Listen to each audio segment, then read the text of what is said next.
Alrighty, welcome back to Valhalla, everybody. Where are we? We're on day 9, right? Yeah, day 9. What's the updates for the day? Monster Girlfriend Chirari becomes the best-selling video game of all time. No, becomes the best-selling video game of all time. The waifu revolution from the 2010s is no longer a laughing matter. What started as a trend has since gone out of control since the standardization of VR technologies, which allows people to live full-time inside their computers. As a result of this craze, it shouldn't be a huge surprise to know that the popular Monster Girlfriend franchise has become a commercial juggernaut, with millions of copies shipped in Glitch City alone. Worldwide, the game has shipped nearly 90 million copies since its launch in March, making it a record holder that won't quit. Is the waifu age real? Well, there's your answer. God, if only. If only. Quincy, I certainly like fried chicken. During our weekly interview with Prime Minister Quincy, he revealed his unusual taste for a certain rare food, fried chicken. I know it sounds a bit rude to say I like something most people don't have access to, but I just can't deny my love for it. When you taste a chicken breast like the ones that Kenta make, you just can't go back, Quincy declared to the Augmented Eye. In other news, Quincy also confessed his desire to ban instant food, although he later said it was in jest. I wouldn't ban instant food since that's what people in the city like the most, and even though I hate it, no, I wouldn't want to ban it.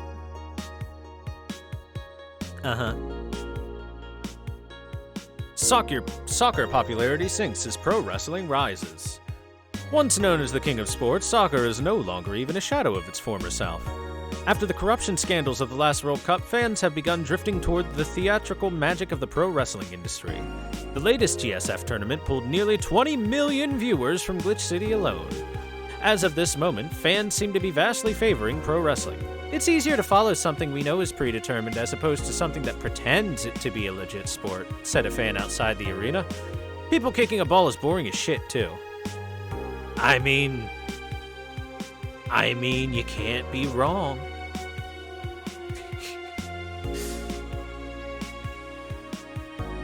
Facts are facts. That being said, don't watch the WWE. They like to say that all of their employees are independent contractors, but then also say that they are employees when it benefits them. Because Vince McMahon is a piece of shit. Remember that time Vince McMahon like rolled into a ring, but he went in wrong, so he blew out his quad and he sat there angrily, just sitting there with a microphone doing his whole spiel. Then he forced himself to walk out on his blown quad, and on the way out blew his other quad. Vince McMahon. What a shit heel. Alright, let's go to work. No, I've seen the lines. I just didn't comment on them. They are as follows. Do you want that game? Anime games are stupid. New ones, at least. Is it that rare? Pretty sure the ones sold are fried pigeons. And then finally, I like soccer, and because of that, you're castrated. Alright, go to work. Let's see if I can remember the freaking voices I did here. Hold on, we need the right channel. We need... You know what? We just talked about it. Pro wrestling! Yeah.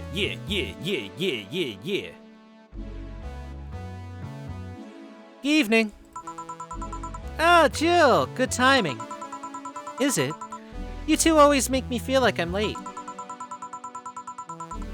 If it helps, that dog isn't coming until sometime later. Anyway, do you have something planned for Sunday? Watch silly mega Christmas specials with 1,000 grams of black fur on my lap. Why? I was thinking about holding a small mega Christmas party here on this Sunday. You in? Sure, why not? All right. Invite any client you're acquainted with. The more the merrier. You didn't bring your cat today. The raid stopped. They found whatever or whoever they were looking for. Huh. Anyways, we better start working. Yeah, you better. Alright, we need music.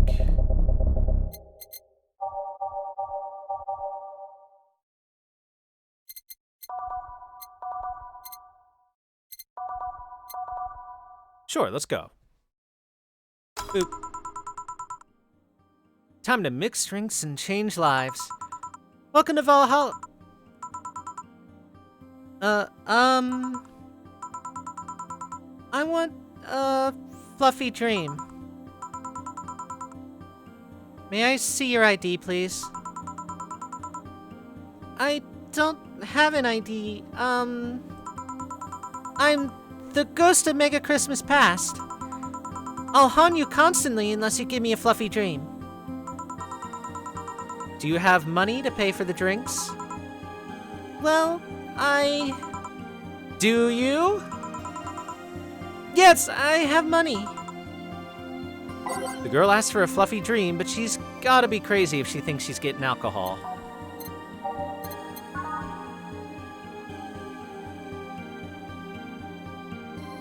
Alcohol, you say?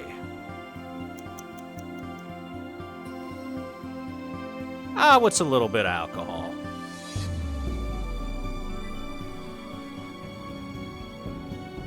A little alcohol never hurt anyone. Here you go. Well, I actually got a drink. So, who are you here to stalk, Miss Ghost of Mega Christmas Past? Stalk? Oh, right, I'm a ghost. That guy. Yeah.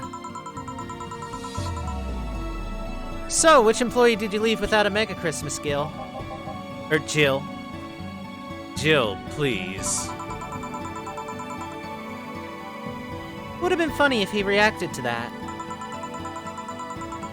Sorry, kid, I'm not in the mood to humor you today unless you have some sort of ID. Here. Well, in a year or so, I would gladly serve you a drink. But until then, this is no place for you. But I already got a drink! No, because you barely took a sip of the drink I made for myself. You felt like a good Samaritan and offered me to buy it from me, so it's not deducted from my pay. Isn't that right, Jill? Yep. Hey! I mean, if you ordered a drink, you could report me, but you would have to admit to ordering it. And that would bring you a different array of problems. Oh. So, if you would please leave... I can't leave? Not after trying so hard to get in here. Alright, let's start from the beginning, Miss... Norma.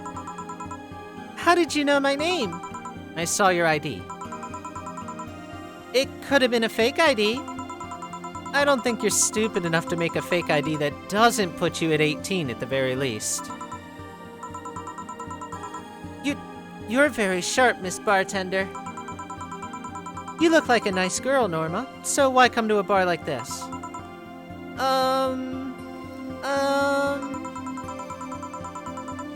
You seem like you're in a bad mood, Miss Bartender. Nah, she's just like that all the time. Shut up. Sorry if I've been harsh. These last couple of days have been... heavy. And having someone underage here reminds me of a certain... incident from last week.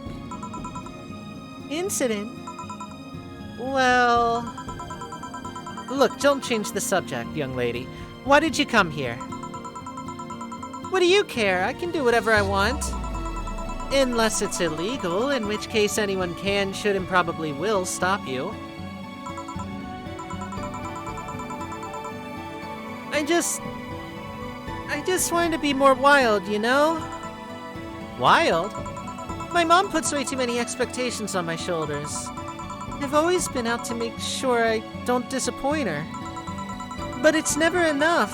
It's not good enough to have good grades. She also wants me to go out and take a college prep course. And I'm tired. I don't want to do things for her anymore. So you came to a bar. Maybe if I came back smelling like alcohol, she'd leave me alone. If I'm not good enough for her, I might as well kill any hope she has in me.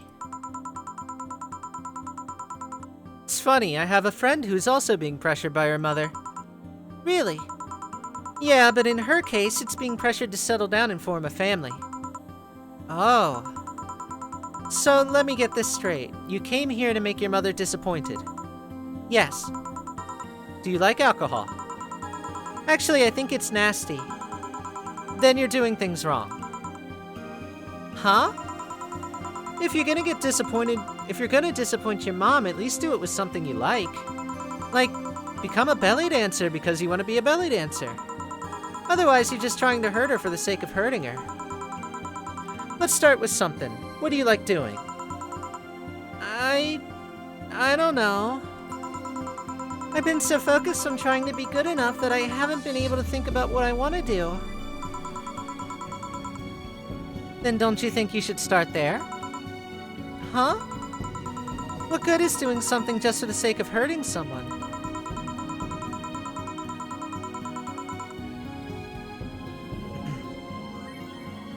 If she gets disappointed in you over something you like doing, you have the right to protest.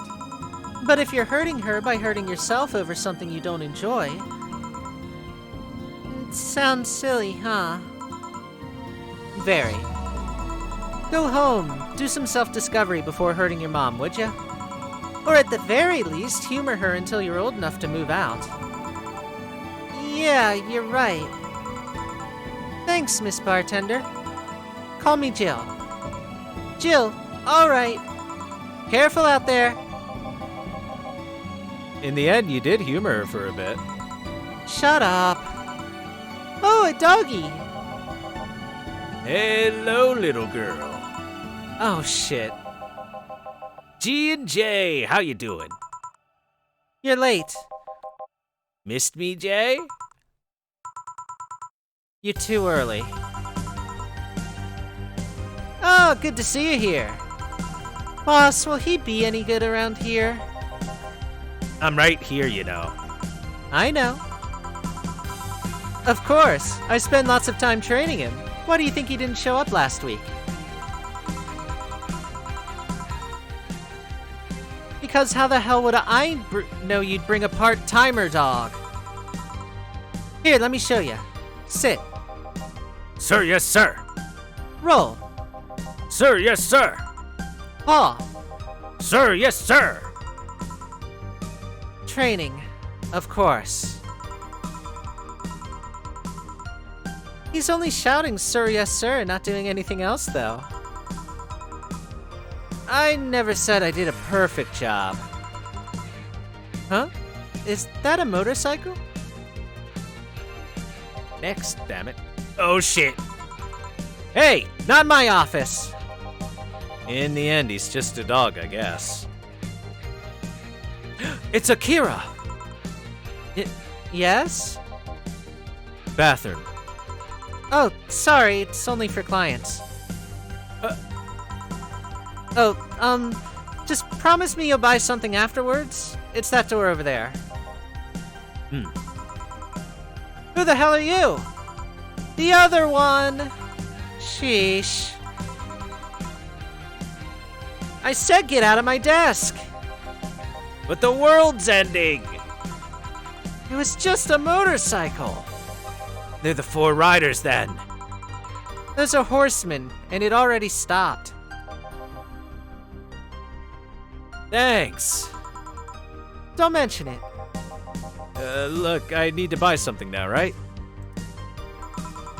Nah, you don't have to. Sorry if it looked like I meant to inconvenience you. Nah, I'll order something. I need a rest anyway. So what can I get you?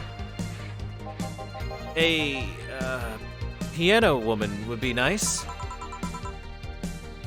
Sorry, I didn't hear you. I'll have a Mars Blast. Okay, sure. Mars Blast for biker guy. I think you said piano woman first, though. I know what you really want. Kaneda! Tetsuo! Here. You look happy. shut up. So is that motorcycle out there yours, Mr. Call me Mario, and yeah, it's mine. Sorry for the noise. Oh, don't worry about it. It's not like you stayed outside too long or anything. So, what do you work as, Mario? I live to paint the roads black with my wheels, leaving the trail of my engine's sound wherever I go. I'm a rebel. Fuck the red lights, fuck the speed limits, fuck the helmet laws. The roads are mine and mine only. I am. Guys, I'm going outside with the dog. We'll advertise the bar. Oh, hello, doggy. Hello, shady guy. Shady? I'll be back before long, don't worry. Alright. Careful. Who was she? Oh, she's my boss. She was cute. Not that you're not cute, and it's not like I'm into girls either. Not that there's anything wrong with that, I just, So, where do you work, Mario? I told you, I'm a rebel. Rebels can't maintain those bikes for too long. What's your day job? I'm a delivery boy. That's really appropriate, I guess. What do you deliver? I'm from a courier company, so it's kinda like mail, I guess. I'm always around the city, and I know it like the palm of my hand. Sure, I might not remember every building, but I remember every intersection and every street.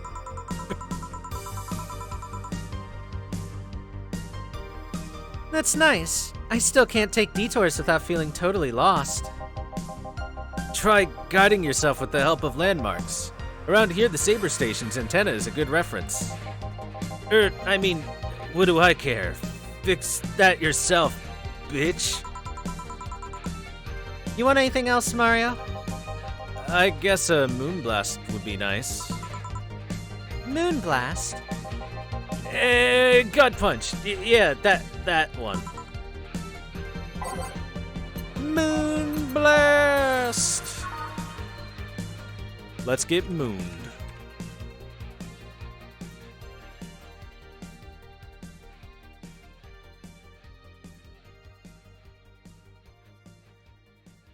On the rocks and blend that shit.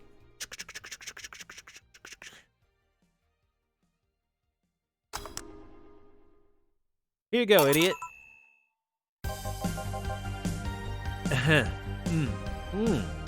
This is good. It's a moonblast.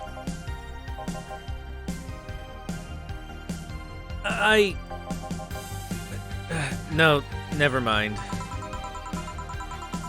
So, Mario, why do you try so hard to keep up that tough guy image? It isn't working. Maybe when you arrived and had to go to the bathroom, but after that you just look kinda cute. Cute. So, why do it? Bikers are supposed to be scary, right? Rebels that cause trouble and ride free from society's ties. If we applied that brand of logic here, I should be wearing 1/3 of my clothes and lighting drinks on fire. I guess. You can do whatever you want and dress however you want, it's just that you look like you're trying so hard. Like, you don't really enjoy it. It's not a lie. Who says you can't dress as a biker and still be a nice kid? Yeah, but other bikers. That sounded like something someone in high school would say.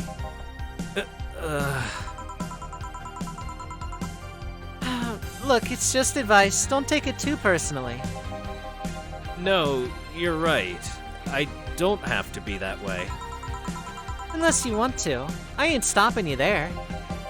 Yeah, but I don't. It's tiring and I don't feel good. If you want, you can just try to stay quiet. You were pretty intimidating when you did that. I see. You want another drink, or did you have too many already? I could handle another one. Give me a fringe weaver. Sure. He actually ordered a fringe weaver instead of something manly. Good for him. Oh my god, dude, are you kidding? You're gonna be fucking blasted on that bike. Well. Order me the most alcohol possible so I can drive home. Here. Yeah, that's it, thanks. Say, that guy over there, Jill? What's up with him? you dating him? Nope. Is he seeing anyone? Not as far as I know. Do you think that he... no, never mind. I said nothing. Thanks for everything. Please come again. Ah, Jill, you heartbreaking fuckboy. Hey, what? Nothing. I'll be taking my break now, Jill. All right, careful out there.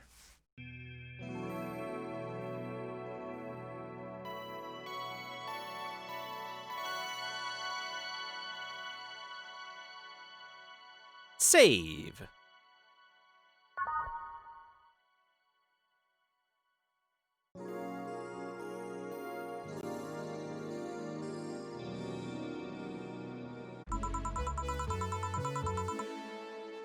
Billy didn't smell like poo today. That's a new one.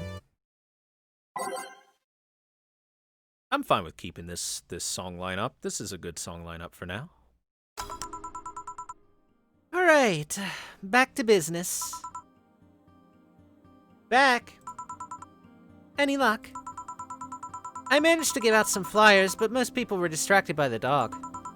I had to tell them to go to the Red Sheba bar to get their attention. The Rad Sheba bar. Oh. Anyway, I'm back to my office. You stay here. Fine.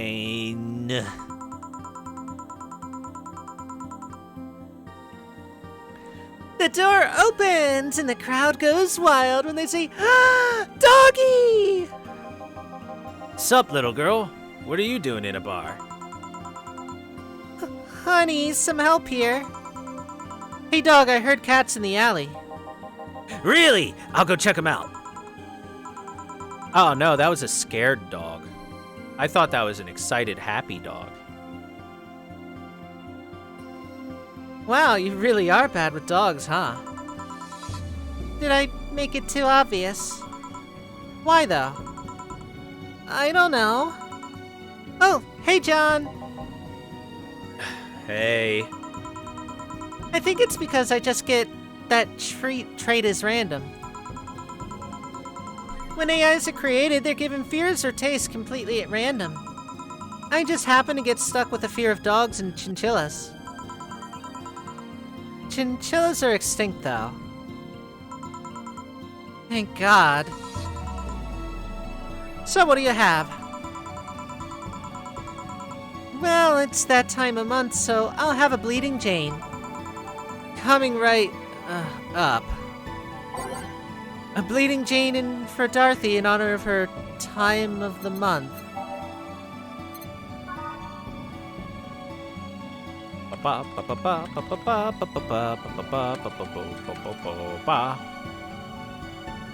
Sugar, sugar, sugar, sugar, sugar, sugar, sugar.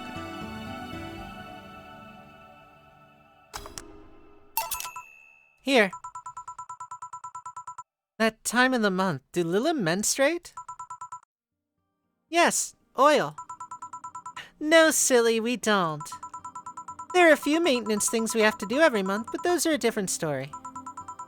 Then what time of the month is it? The time when I feel like drinking a Bleeding Jane. So how's business? You'd be surprised by how many people get struck by holiday depression and need some Dorothy in their lives. Although, it's also the season with the most competition. I didn't know you had competition. Of course I do, both humans and Lilim. Half of them got a sexy Santa dress, and that's not fair. They were sold out. I wanted one too. Sexy Santa. But maybe it's better this way. How so? The other girls like to dress in skimpy clothes and show lots of skin. That scares off lots of people. I learned that the best way to maintain regulars is to just dress normally. Really? If I dress normally, they can just pretend I'm some acquaintance. No need to hide me until reaching the room. Hell, some even invite me to a dinner or a movie before anything else. Although I must say, it's a bit hard to get the clients in the first place. They can't tell what I do at a glance. And the first time they see me after a call, they think I'm just making a prank or something. Huh, I never saw it that way. I mean, this goes deep into how the sex industry is actually somewhat difficult to work into.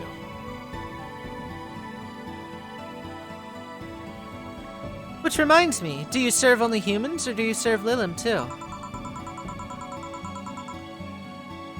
Humans only, but I do have an at least 40% organic policy. 40%? Human from the neck up. Dick's preferably organic, but I can make exceptions. For females, I'm not so strict though. Huh. Why? Do you know someone that might be interested? No, just curious. Well, your curiosity left me thirsty. Give me a blue fairy. A big one, would you? A big blue fairy for a small pink-haired pixie. Really? Well, yeah, you guys don't think that sex industry is, like, super easy to get into. Let's get her fucking wasted!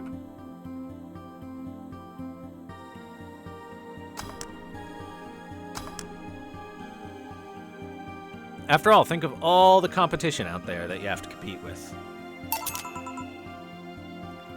Here you go. I wonder if anyone has seen fairies after a couple of these. Some guy tested that by drinking as many as he could. He thought he saw one, but he was dizzy and what he had seen was his own puke. Oh. You know, earlier today there was a mega Christmas spirit around here. What about it? That I'm realizing I made a fuss about serving drinks to someone underage, but here I am. Nothing in particular, just a funny story. I have a funny story myself. It's the Mega Santa prank. The what? It's a prank I pull every year. First, I pick 'em all, wait for a day with lots of people. And then I go to Santa's lap, and when he asks what I want, I say in the most innocent tone I can muster, I want for you to make me a woman, Santa.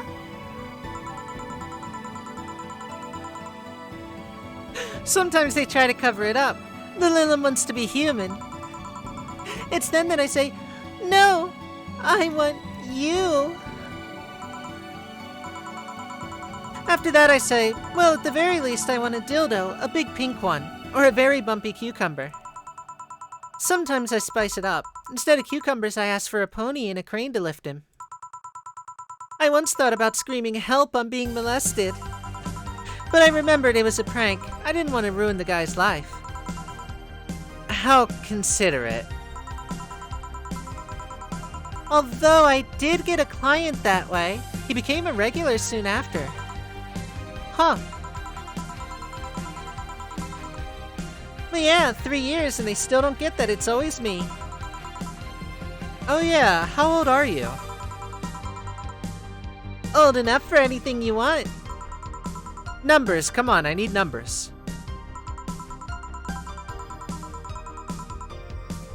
Are you really asking a girl her age that way? Okay then, tell me your age first. 27. Hadoru. Thanks for gifting a sub, Turbo Baka.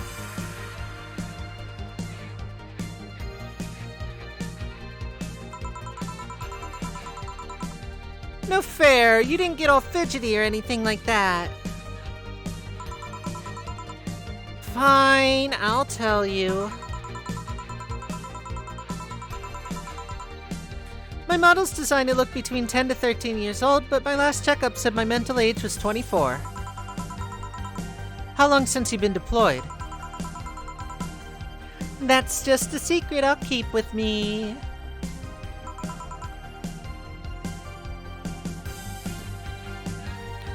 I got a megaphone. Fair enough. I expected you to get all uncomfortable talking about your age, though. Why didn't you? Well, with how dangerous everything's been lately, every year you get matters. Getting old isn't a curse, it's an achievement. You should make a shirt with that, because if you don't, I will. Feel free. You want anything else? Let's see... Oh, Cobalt Velvet. It's been a while since I've tried one of those. Alright. As for a Cobalt Velvet. Weird. Hiccups.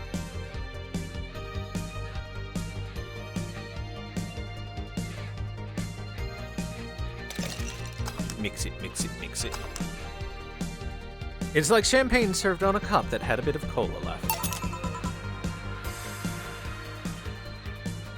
Cobalt Velvet. Yep, this is it. Do you like it? I don't dislike it. I guess I'm not mature enough for these drinks. Hey, honey, have you ever seen a Mega Santa gangbang? She drunk? A Mega... What? That Mega Santa that became a regular of mine. He once invited like 8 of his friends. Gangbangs are funny because with that many guys, no one knows what to do. They think about using you too, but they don't want to touch the other guys. Well, you should have thought about that before getting naked in front of other guys, you know? 8 guys, and in the end, only 2 get into it while the others left. Even my regular left. I'll regret asking this, but were all the other guys... Yep, they were Mega Santas that worked with him. Of course they were. I've been in many, but I still don't get the charm of gangbangs. Orgies I can see, though. Well, either remembering that got me turned on or the alcohol is kicking in. Either way, I'm leaving. Bye, honey. That girl has seen some shit. Now I can't see Mega Santas with the same eyes. Why didn't you tell her you missed her yesterday? I forgot about it. I didn't find any cats. Why not look again? Good idea! Oh, who's this cutie? Huh? Another kid? Maybe the bar got popular at some middle school? That'd be a hassle. Oh god, maybe Alma was right. Right about what? Well, the other day I was asking her opinion on the whole Alice Rabbit thing. Before the whole massive transmission hack thing. Sorry. And at some point she talked about hacking becoming a fad and said, imagine if suddenly a group of tweens broke into this bar and started asking for drinks. And today, there have been 2 kids already. Eh? How would bartending become a fad? Maybe a cartoon? Kids' cartoons don't show any alcohol, though. That's true. Excuse me, miss. This is no place for kids, so you should...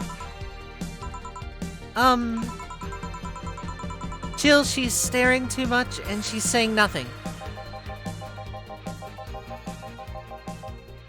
I mean, she's not ordering anything, she's not causing trouble, and there's nothing inappropriate here. I mean, nothing inappropriate aside from alcohol, but alcohol's everywhere anyway. So, what do you suggest? Let her be. Maybe she's just curious about the bar. She's not saying anything. Maybe she's curious and shy. Also, it's rude to speak about people you have right in front of you like they can't hear you. Yeah. Jill? Bah! How the hell did I startle you? What do you want? Can you help me out here with a beer? Right. A beer for Gil. Haven't I seen this girl before? Beer. Beer. Beer. Beer. Beer. Beer. Beer. Beer. All mixed. Here. Thanks.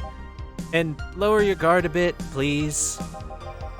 Oh yeah, before I forget, the disposal unit comes on Sunday. Do you have any expired ingredients on your side? Oh, right, yeah. There's a bottle of Karmatrine that's like a month past expiration.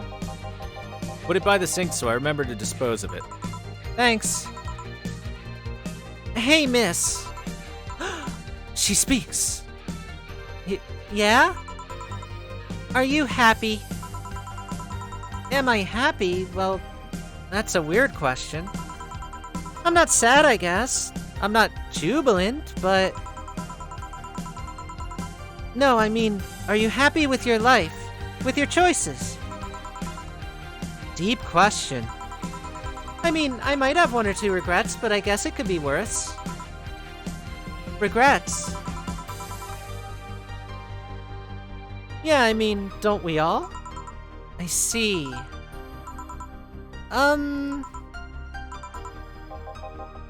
Hey, Jill. Ah! Again? Aren't you a bit on edge? Maybe. What did you want? Didn't you borrow the screwdriver the other day? I did? Why? I forgot to take the coins from the arcades in the corner last week. So I needed to take them out. Oh, let's see.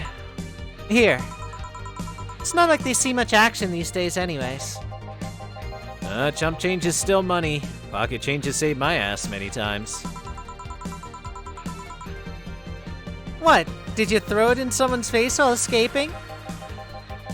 That only happened once and the old lady started it. Right. Why does an arcade still use coins nowadays? Or physical money when you get down to it? For the reason arcades still exist. Nostalgia. Maybe. Hey, miss. Yeah? Do you recognize me? Recognize you. I want to say I do, but, sorry. Really, you can't remember your own sister's face? Sister? Sorry, but I don't have any Sister? Not even a sister-in-law? No way! Gabby, is that really you? God, I'm so sorry, but you've just grown so much since I last saw you. How long has it been? 3 years. Right. So you do know her? Yeah, she's actually my my ex's sister. So, how have you been doing?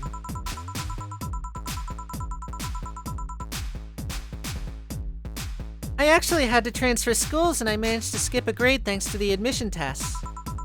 I'll be out of middle school next year. You've always been a smart one, so it's no surprise. Have you thought about what you want to study in college? You always said you wanted to be a scientist. I don't know yet. I guess I still have a couple of years to think about that.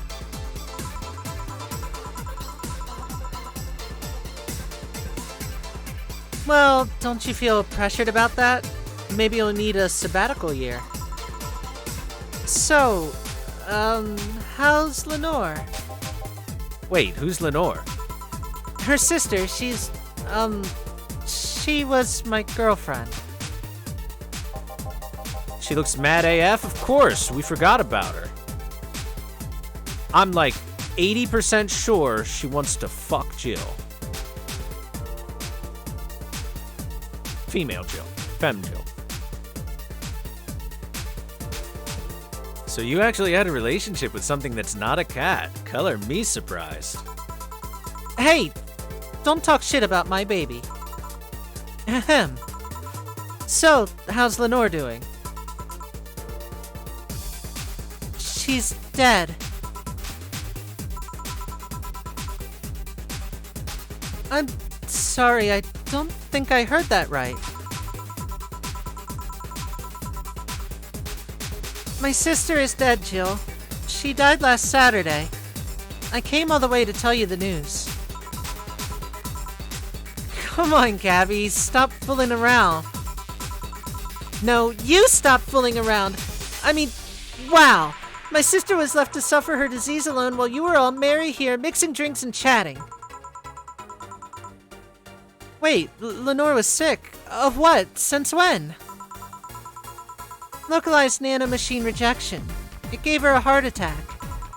She started complaining about chest pains not long after you left. Was all the talk about getting your freedom worth it, Jill? Was your right to be merry worth the life of my sister? Why are you lashing out at me like that? Did I infect her with the disease that killed her? No, but it's too much of a coincidence. She started getting worse and worse right after you left. She got visibly sick after your fight. It'd be no surprise if that fight played a key role in killing her. But that's just speculation. You can't expect. And all of that because you wanted freedom. What kind of freedom is so enticing that it makes you hurt a nice 3-year-old relationship? Was this freedom so important you cut all contact with us? Was this freedom so good you left everything behind? Was it worth the life of my... Oh, shit. Shut up! I didn't kill your sister, for fuck's sake. It's not like I infected her with that nanomachine rejection. Hell, this is the first time I've even heard she was sick. And do you really know what kind of fear drove me to have that argument with your sister? Do you even understand the fear of feeling your youth slip through your fingers? Do you think it was all easy for me? I was scared. I'm still scared. But I needed to grab a hold of my life. But that has nothing to do with your sister. I loved her. Do you think that fight didn't hurt me too?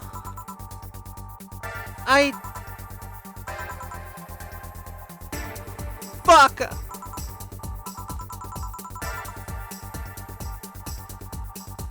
Ah!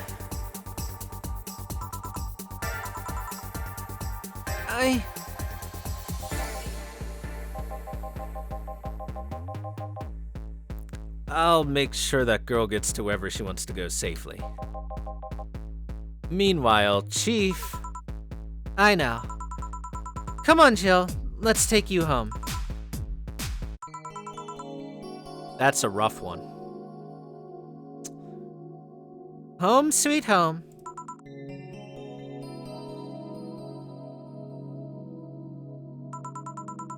Hey, Jill. You want to grab something to eat? I'm not hungry. You want me to come in?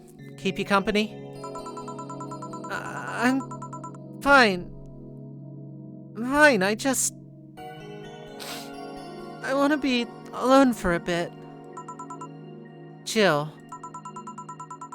You can tell me what you're feeling. It's okay. It's not okay! It's not. Come here, Jill. Come here. It's just... I feel like part of me is crumbling right now. My old girlfriend was sick and I didn't know anything about it. Her sister came to deliver the news and she held nothing but animosity for me.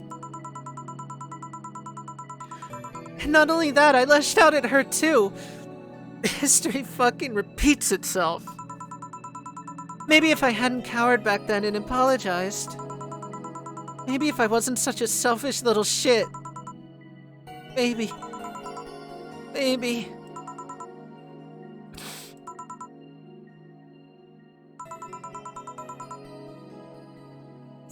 Thanks, boss.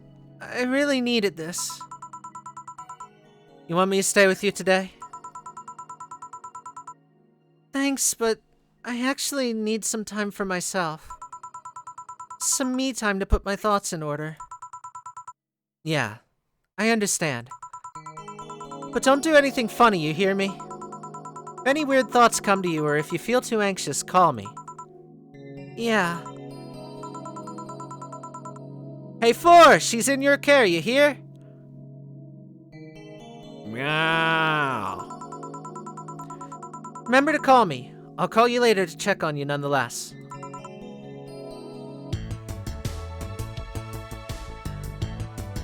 Remember, I'm here for you anytime. Tip $300. Jill is feeling down, but she really liked that cutesy game poster she saw. Buying it will prevent her from getting too distracted. Alright, as always, depression is cured by spending money. For some cutesy game about a pink-haired witch flying on a broom. Jill smiled a bit at the cutesy poster. Aww.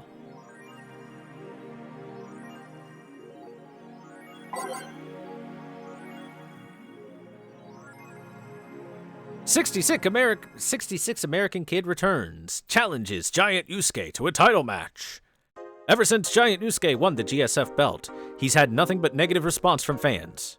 Challenger after challenger has tried to take the title away from the imposing giant, but nearly all of them were injured in the process. 66 American kid surprised the GSF world by returning to action almost 4 months earlier than expected, and then challenging Giant Yusuke to a title match on January 4th at the Super Silver Thunderdome. This January, I'll become the champion GSF deserves.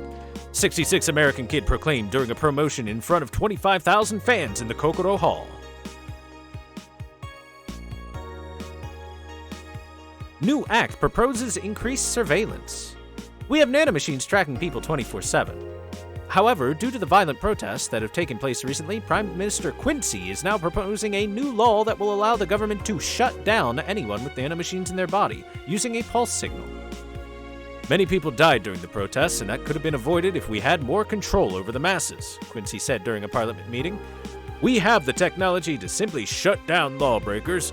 It's a non-lethal way to end any kind of conflict, and it's common sense to use it at this point. When asked about the possible negative consequences, Quincy refused to make any further comments. More nanomachines, son. Kira Miki Encore Concert announced. Fans of the famous cyber idol Kira Miki are in for a huge party, all thanks to the announcement of a second concert in Glitch City's Silver Thunder Superdome. Achoo! I'm so excited I sneezed. I'm so excited to extend my visit, declared the cyber idol during an interview. Tickets are now up for sale and expected to disappear in a matter of minutes, so be quick and secure the best spots. You can get tickets from the following retailers: Ticket Lord, Idol Hell. Oh shit, take me to Idol Hell. Take me to Idol Hell, I'm already there. Good for her.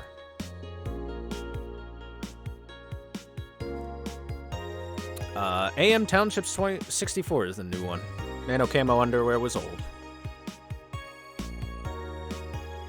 AM Township 64, hype! Literally no games. Anyone else tired of this Monster Girl meme? No. I'm gonna marry a Monster Girl. I just want actual gameplay next time. Why would you want gameplay in a Sukeban game? I don't know, all I see is pretty girls with nothing to back it up. Any info on the hardware? It's probably gonna be yet another underpowered piece of shit. It's not like the competition's any better. Meh, I think I'll just quit gaming. Nothing but trash as of late. Yeah, remember when games were actually good and devs made them with love and care? Me neither.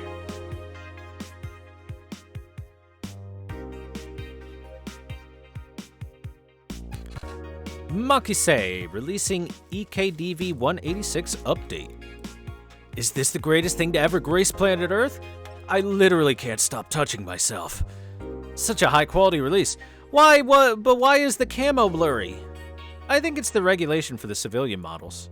Something's off. I'd be all over this normally, but I can't seem to get excited over this. Your shit taste is showing. Nah, I just think I'm kinda I'm tired of seeing the same thing over and over. That's what happens when you consume way too much fucking military equipment and weapons. Yeah, I think it's that. I better stop buying so many weapons already or I'll never find pleasure in them again. Any word on the camo stuff for other civilian weaponry? They said they were gonna announce more stuff on a later date. I like porn, you guys. Visible guns. I think they'll use it for cute patterns.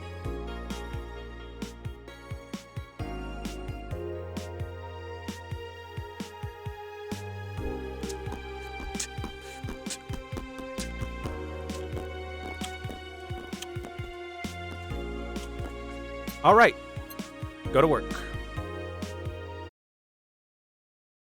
Thursday, December 22nd. Let's see, what's a good channel? We did wrestling last time. Cool.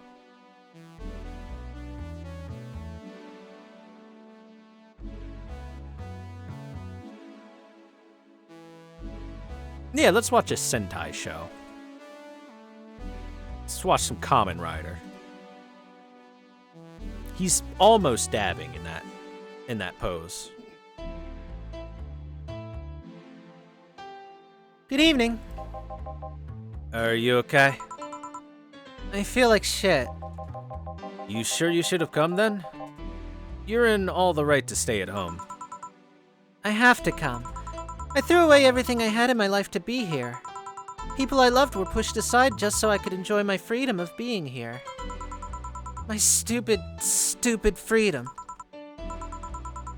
So I will come here until I die, even after the bar closes, until my hair falls out. You're the one who looks like she's about to fall apart. Your eyes are red and swollen. Yep, well, your hair is hairy. Yes, it is. Ah! Who is the dipshit that changed the order of the glasses? It was me. I was the one washing dishes yesterday, remember? Oh yeah, I was too busy staring at my crumbling life and all that. Why don't you go home, Jill? You're in no position to deal with people right now. Go home, rest a bit. My ex-girlfriend died, and I wasn't there to see her one last time. All because of a fight I spent all these years regretting and wishing to, but never actually apologizing for. My decision to assert my freedom and grab a hold of my life led me to this. A bartender strapped for cash that distanced herself from her loved ones for no other reason than selfishness. So I won't fucking leave. I threw all of that away to be here, so here I will stay. This is what I wanted. This is why I left all of that behind. This is why... See, you're starting to sound like a broken record. Oh, leave her be. I'd rather have her here than be alone in her apartment. How you feeling, Jill? I feel like a shit-eating piece of shit. I'm the lowest of any possible life form you might find. Dude, same. I feel that every day. Shit. I feel like I've connected with the main character now. Our hearts are now one. Nanobes look down to me in disgust, knowing they're far superior. You're spirited. That's good. Where's the mutt? Working with Sierra. At Sierra. I know what I said. In any case, let Jill process her anger. It's perfectly normal to feel that way. In here, she's surrounded by people that care about her. That's a lot better than leaving her to fend for herself. I mean, as smart as 4 might be, he's still just a cat. Then why not have Jill stay but not serve anyone today? What part of I won't leave didn't you understand? I didn't leave everyone behind to just sit and do nothing. Fine. What do we do if she lashes out at a client? That's why you're here, Jillian Pliskin. Who? Hey, Jill. What? I'll be in my office, but if you need a break or a hug, just tell me.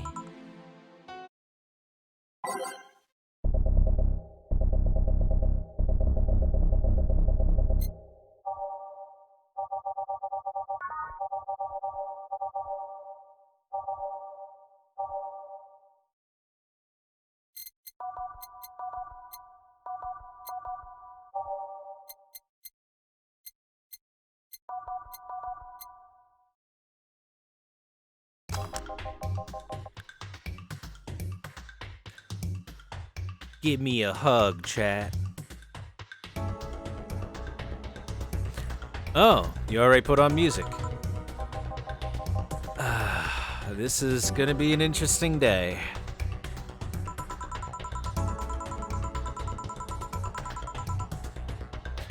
The Hall of Heroes keeps shining, brimming with the... Do I smell tacos? Wait, it's outside, never mind. Oh, hell no. We meet again, bartender. Virgilio, what can I get you? Today, the luminous pollution of the streets makes it seem almost like a starry sky. And when I think about stars, I think about celebrities. Celebrities are fishy, and my favorite fish is the octopus. So I want something octopus-like. Aren't you gonna do that weird bartending thing? I'm waiting for you to order like a decent human being. I'm not following. Spell out your order like you're a human who is not in need of medical help. Fine then. I want a sparkle star. S-P-A-R...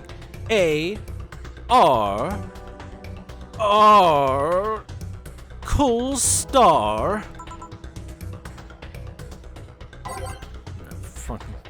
Fucking sparkle star for the fucking piece of shit. Idiot motherfucker.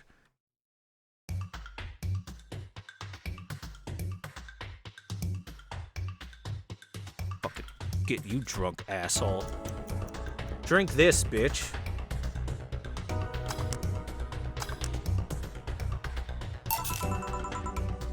See? Was it that hard?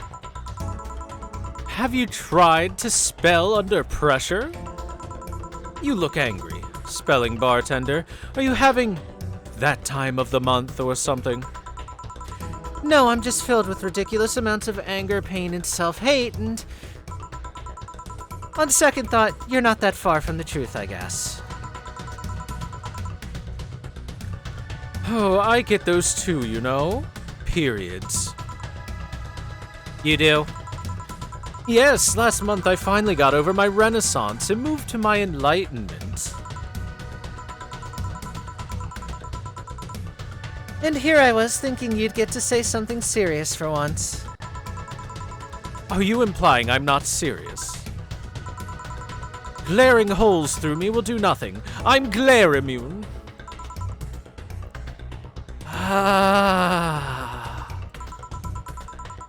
But if you allow me to give you a sincere piece of advice... Whatever, it's not like it'll help. You shouldn't kick yourself so much. If you keep it up, any chance of finally forgiving yourself will someday be gone. Self-hate will leave you with a hole that will never heal. So please, take measures against it instead of sulking so much. I'll be damned, that actually sounded half sensible. And here I was thinking you were just a pompous lunatic. Hey, pompous lunatics have stories too. Really? What story? I would rather not tell. Figures. You want anything else? Have you ever seen how a bad touch? Bad touch. Whatever. She didn't laugh at the bad touch, chat. Depression in full swing.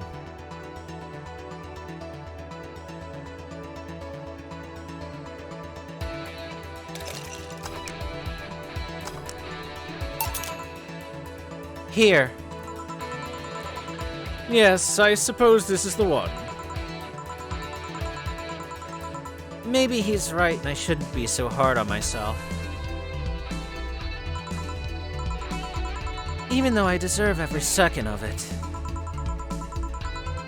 Only I had apologized earlier, I might not be feeling this way right now. If only I can't even remember what held me from apologizing all these years. Bartender, you're making lots of faces there. Pride? Fear? What kept me from going out and apologizing to Lenore? I can't even fucking remember the feeling that kept me from fixing this whole situation. Can I at least find solace in whatever feeling it was that brought me to this shit? Great, now I'm feeling even worse thanks to not being able to muster whatever feeling held me. Is she okay? No, but just leave her be for now. Hey, Jill!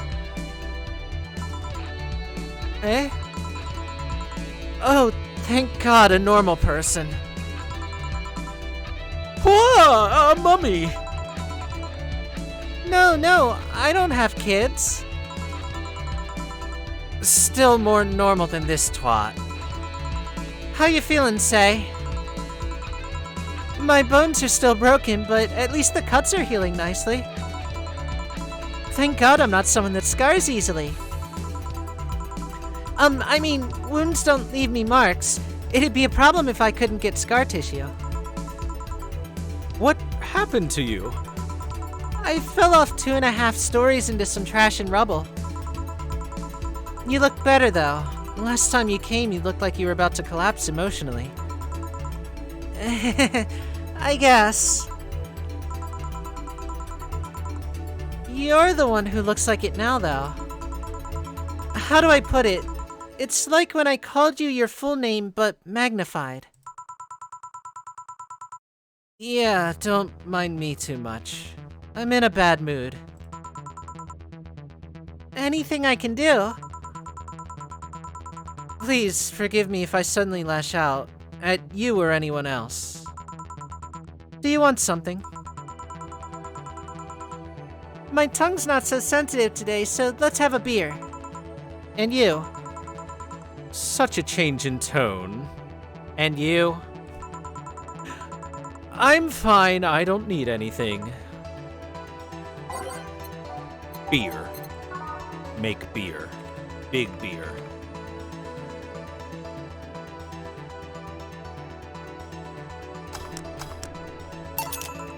Here. Yay! Let's see if there are any differences from the canned one. And? This one tastes less watered down. So, did something happen to you? I'm fine. Nothing's happened to me. People who are fine don't act like that. Oh, I get it. You're in those days. When it's that time of the month, I get a bit sulky. No, I'm not on my period. No? I'm dealing with the loss of someone, okay? Oh! Sorry. Don't worry. Maybe I shouldn't have come today after all. No, maybe... Are you alright? I'm trying to find something to say. Making a joke would be tasteless, and I can't say everything will be alright without it sounding cheap. I'm at a loss as to what to do here. Sorry.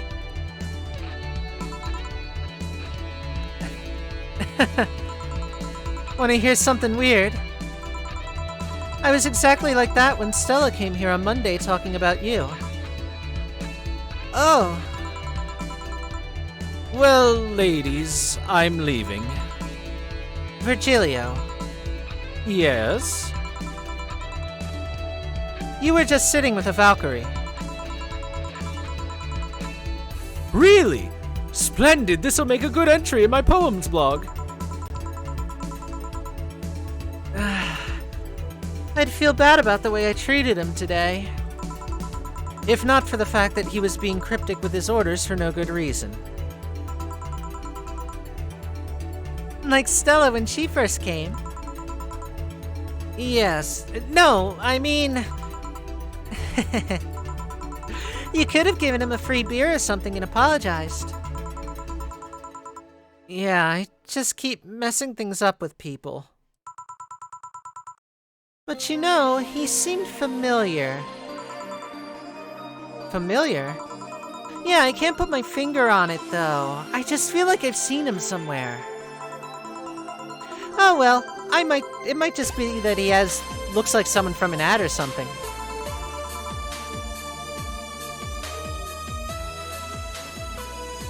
So, what brings you here today?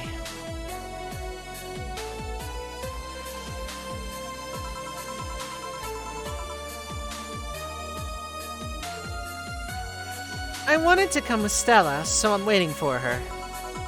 Why here? To be with you, of course. That reminds me, how did Stella react when you arrived? She slapped me really hard. It hurt. She said that's for making me worried and not listening to me. And then she became happy. Huh. Can I ask whose loss you're dealing with? You shouldn't be bothered with it. Just pretend I'm in a bad mood and call it a day. Oh, okay. You really want to know, huh? I can't help it. I don't like seeing people sad. I just need to know context, not details. Someone to whom I said some mean things to passed away before I could ever see her again. Does that work? Yeah, sorry. Knowing I can't do anything helps me calm down, but... I mean, it's not that I wouldn't help, I just...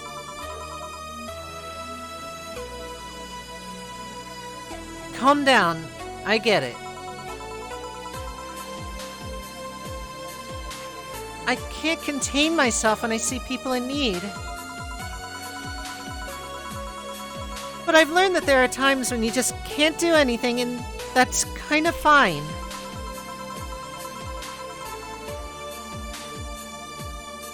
Thank God I learned that. Otherwise I would have gone insane ages ago. You're a good person, Say. Nah, I'm just an annoying girl. Still, if there's anything I can do to help, let me know. I have broken bones, but that doesn't mean I can't offer emotional support. You could always order another drink. Oh yeah, that! Let's do that! Give me something cold, please. Alright. Something with ice.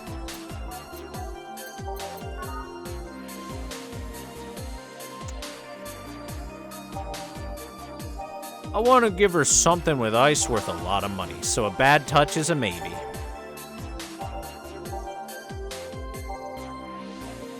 Ah, a cobalt velvet. Also a good maybe.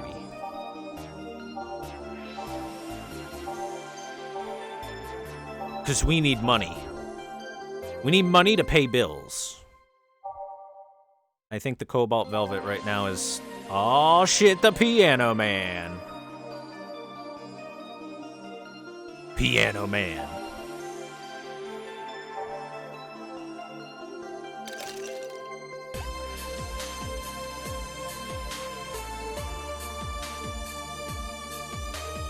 Shuka, shuka, shuka, shuka, shuka. Here. It's pretty cold outside, though. Yeah, but I don't like hot or warm drinks. They make me feel nauseous. You know what cheers me up? What? Singing! Hearing people sing helps too. Hey Thor, does voicing a bunch of girls fuck with your normal voice at all? Only after like a really long time. Because in order for me to change my voice from this talky voice to, especially if it's the lolly voice, the very high-pitched voice. The higher pitch that I can possibly go is about here, and in order to do this, I really do have to constrict my windpipe quite a bit, because it's such an incredibly different tone of voice from my normal one. So in order to do that, I do have to constrict my throat, which after time, my throat muscles get like, all right, dude, stop. But normally not much. But then again, the difference between this voice and, you know, something like this, which is sort of female, but, you know, not that high-pitched. It's not that different, so this right here is actually very easy for me to do. I could do this voice all day. This could be my entirely normal voice for an entire 24-hour period without any issue. But like I said before, this voice is still fairly masculine.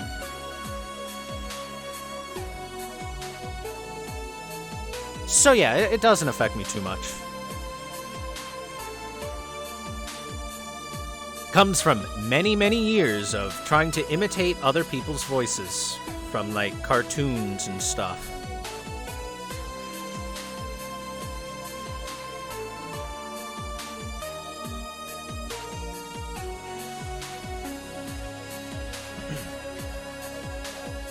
All right, she wants singing.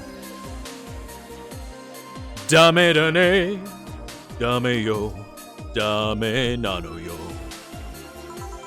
Antaga, suki de, suki sugite.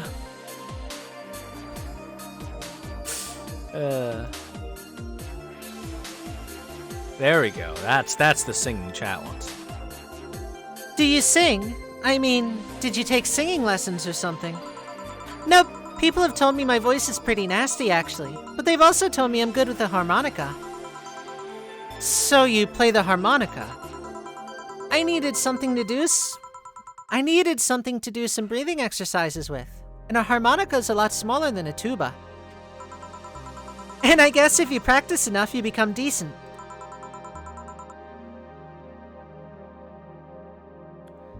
And that's something I didn't expect. I hear that a lot. I know I don't look like the musical type. I used to play the violin right until I was 16 or so. Really? Can you still play? The violin's at my mom's house, so I don't have it with me. But I guess I could. It's one of those things that you don't easily forget. Why did you stop? I don't know. One day I just felt like stopping. No deep reason behind it. Oh, so just like me and cooking. That and almost burning my place up. When's Stella coming? Now that you mention it, she is a bit late. Let's call her. You do that. I'm going to take my break. Tell Jill if you need anything else. Sure. Bum, bum, bum, bum. She'd probably be more ripped if she played the tuba marching style. She's pretty ripped. Did you see her in that tank top? Oh, before we continue. 黒猫とパンケーキ作る。ミャオ。パンケーキに黒猫乗せる。ミャオ。黒 Thank you 猫 for the のパンケ 100 ーキ bits, 出来上がり。 Flamerai. 黒猫パンケーキ。ミャオミャオ。 She's pretty cut. And thank you very much, Skarmory, for the 28 months in a row.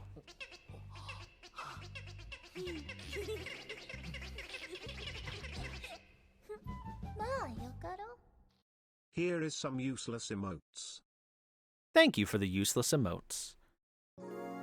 All right, break done. Let's continue.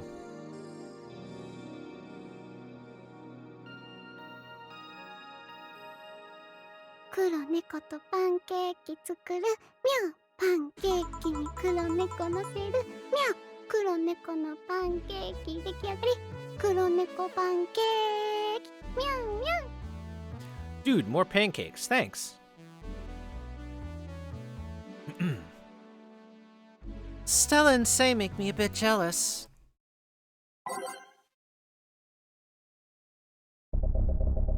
It's the future. Everyone's gay.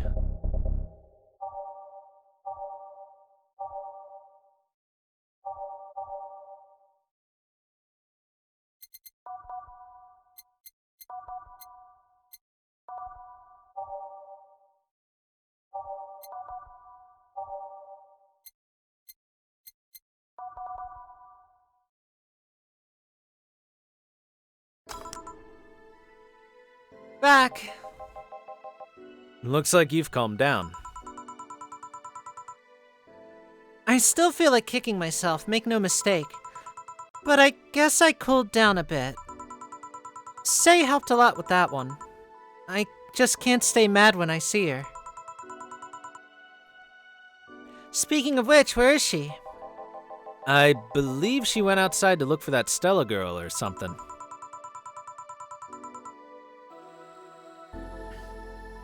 The way you are right now, it feels like I should be protecting you. Hey, the only thing hindering me is the broken arm. I've gone into burning buildings with a 2-centimeter deep cut. Yeah, I remember that one. 1 millimeter more and you would have lost the motor function in your arm. Welcome. Oh, hello, Jill. So what's this about protecting who? Yeah, I'm sort of like Stella's unofficial bodyguard, but I'm not really fit for such duties right now.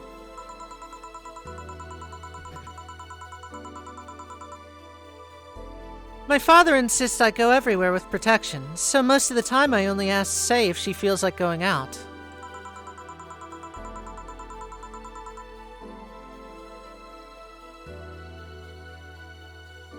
She's trained to deal with the kinds of things that bodyguards deal with anyway. And she's more fun to hang around with, too.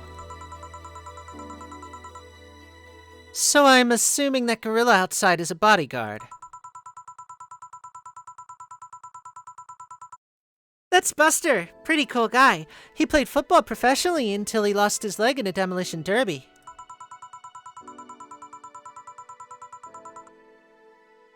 We've offered him an implant surgery for all his years of service, but he rejects it every time. Well, he got used to the replacement he's using, so maybe it's for the best. It's a thick oak branch on a metal bowl tied to his stump. And yet, he can still run faster than me with it. True. So, do you want something? I'm fine right now. A Brandtini. A big one. I'm in a good mood. Big Brandtini.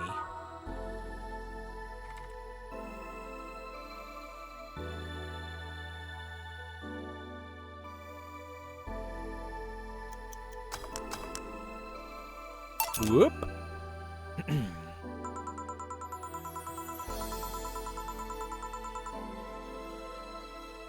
After all these years, I still don't get why the finest and most expensive things come in small packages.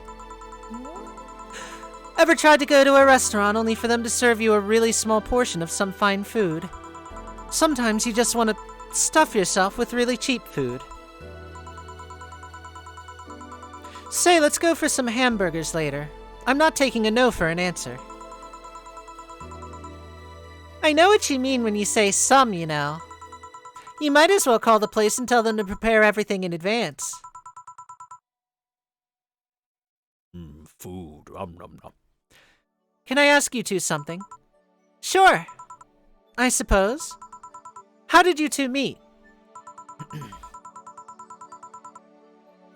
Stella showed up in the park I used to play at when I was a kid. We played a couple of times. She started showing up more and more, and that was it. Ahem. My father told me that when I was 5, I kept insisting on going to a real kids' park. We drove for some time, and the park I liked was the one Say happened to be at. Have you ever seen a girl in a dress go to a muddy park? She learned her lesson and started showing up with more fitting clothes. But man, that's a scene I can't forget.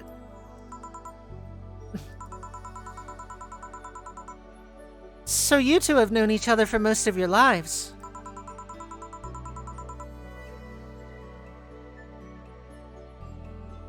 I've known her longer than I've known my own father.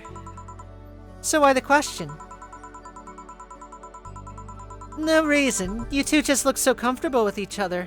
Any other person could have sworn you were an item. An item? What kind of item? A couple, say. Oh, item. Yeah, I get it now. It's funny because we actually earned a mock prize of sorts for best couple at Stella's high school. 3 years in a row. So you two didn't go to the same high school? Nope. Oh. Don't you have any childhood friends, Jill? Childhood friends? Can't think of any. My grandpa, I guess. What kind of man was he? God, they have the same voice. I need to change the voice.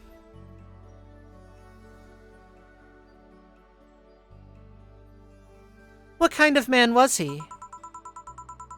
He was gruff, the kind to eat raw Bronson roots every morning. Ugh.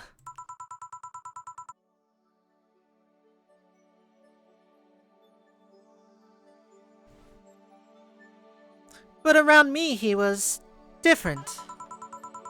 I have memories of him barking orders to my dad, only to turn around and play with me gently. It's interesting, though. He was my mom's dad, but after my mom and dad separated, he stayed with my dad. But yeah, he's the one that comes to mind when I think about childhood friends. Oh. Hey, Jill, what's this Bloom Light? A spicy drink. It tastes nice the first time, but it gets samey after a while. It's also brown for some reason. Give me one of those, please. I'll have one too. 2 Bloom Lights.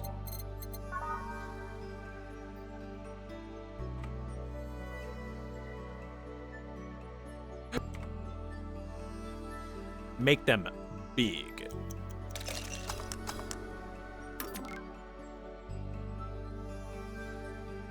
Oh no! Up. Up, up, up, up, up, up, up, up, up.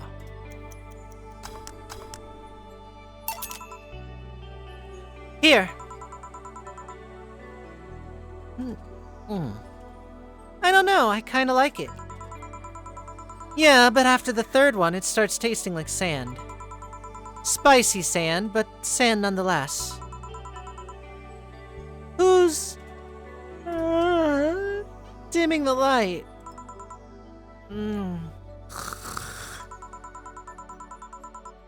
Huh, I guess she had too much before I came here. Well, that and she must still be tired. From the whole bank thing. She told me about everything that happened in there. To be honest, I don't think I would have made it in her place. I guess I should be thankful for the nanomachine treatment she went through as a White Knight. Treatment? Trauma suppressors. Basically, it helps with the healing process of PTSD. It's mandatory for every White Knight, regardless of division. Oh. Still, healing can only do so much. For 3 days, that bank was hell, and poor Sei is still paying for it. The disbanding of the White Knights and subsequent persecution of those who were identified as former members. It's unfair, you know. Among all the people using the White Knights to further their own goals, Sei was one of the few who actually believed in what they were supposed to do. It paid off, though. The doctor who treated her wounds was the same one she always assisted with accidents and emergencies. He treated her at no cost whatsoever. Well, good karma and all that. She's earned the god's favor, I think. But, you know, all of that made me realize I might be a bad person. How? When I saw Sei wounded, asking for help, a part of me was happy. After all this time needing her, she finally needed me. I felt truly useful to her for the first time. Just fuck already. Just how sad is that? Sometimes the best help one can provide is to stay alive. Who knows, maybe it was the idea of coming back to you that helped her. And I guess you wouldn't be human without thoughts like this once in a while. Maybe. Can I get you anything else? I'm good. I should be leaving, actually. Come, Sei. Let's get hamburgers and go home. Yeah. We'll be leaving now. Thank you. Please come again. Feeling better? No, I just don't reek of rage now. But I feel like a piece of shit, still. Well, little steps, I guess. Hello? Ah, Kim, welcome. I was afraid I'd mix up the directions and end up at someone's house or something. What can I get you? I'll have a sunshine cloud, please. Sunshine cloud.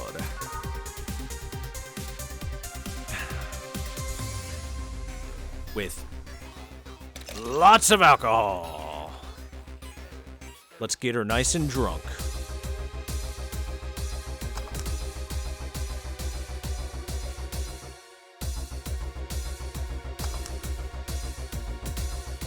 I want a burger now, too, after all this talk of burgers. Here. Thanks. So, how's work on the webpaper? Oh, I quit. What? Yeah, I went to the office of that chauvinistic horseblower and told him I quit. Why did you do that? I arrived early to my meeting and got some assignment. I spent hours doing it, only for the other bitches to come and ruin it. After that, I didn't have time left, so the supervisor scolded me. So I just snapped and quit on a whim. Oh. You know what? If anything, that should make your boss want to hire you more for having the backbone to stand up for yourself. Boomer logic, ladies and gentlemen, dictates she would be rehired and promoted. 2 thumbs up. Don't you have any second thoughts? Regret anything? I guess you'll always have second thoughts. Even if you do what you want, you'll still think, what if? Even so, I was getting physically sick there. I dreaded the arrival of every morning. I even almost... What I'm saying is, I don't know what I'll do, but it's certainly better than being there. I feel free. Free. It's a wonderful feeling, you know? I feel like now I can find something I care about. I won't return to the augmented eye, but I could still pursue journalism with another outlet. I haven't felt like this in, well, never. Ahem. What about your family? Well, they weren't happy, that's for sure. My dad took it better, but my mom freaked out, to put it mildly. What are you gonna do and all that? But I'm not here about that. Give me a big drink, please. What kind? I don't know, bubbly or something. Big and bubbly. Here's a maybe. Never mind, Cobalt Velvet it is.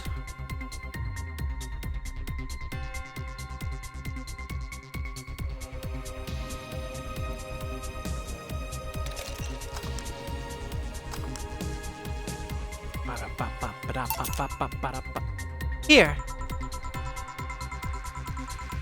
If detergent commercials are to be believed, this will clean out my insides. It'll also kill things inside you.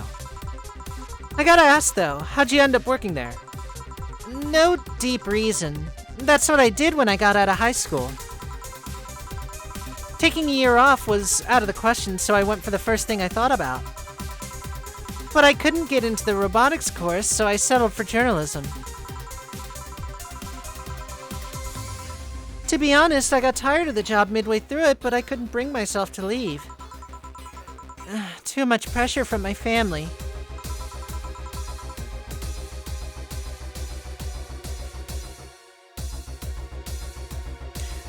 It's a really common tale, I guess. Did you have troubles like those? Same story as you, I just went through the motions. From high school to college, I never stopped to think about what I was doing. And then at some point, I just felt like my life slipped through my fingers. Suddenly, all I wanted was freedom, a little pause to stop and take a breather. And my life went to hell for that fucking breather.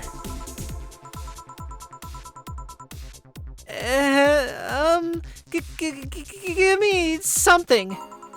Something. Sorry, I just have a dry mouth. Anything will do. She asked for something. All right, let's see. There is no something here.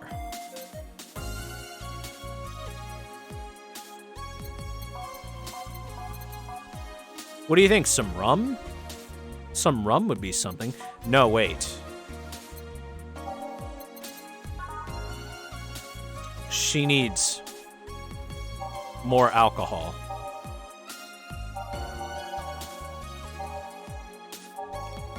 More alcohol.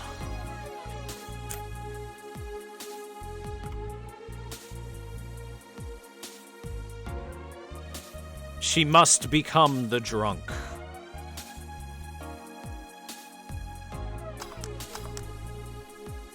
Behold the fringe weaver.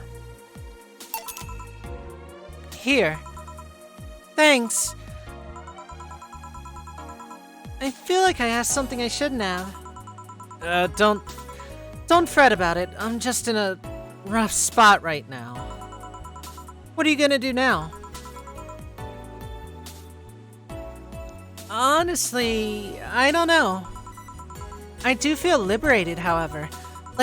Like I can do whatever I want, study whatever I like, work wherever I want. I know it's not that way and it won't be easy, but I feel a lot more confident than when I was out of high school. I honestly don't get why they put young people who barely know how society works through that one. Well, I wish you the best of luck. Your mental health should be a priority and all that, you know? Thanks. I really needed the encouragement. Come back if you need more encouragement. I wouldn't dare leave someone alone when it comes to this sort of thing. Thanks. Bye, Jill. Please, come again.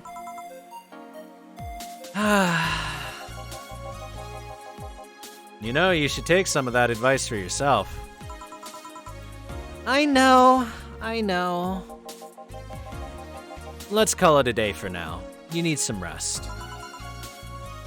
Yeah. Honey! Oh, Dorothy, sorry, we're just closing. I know, I came for you. For me.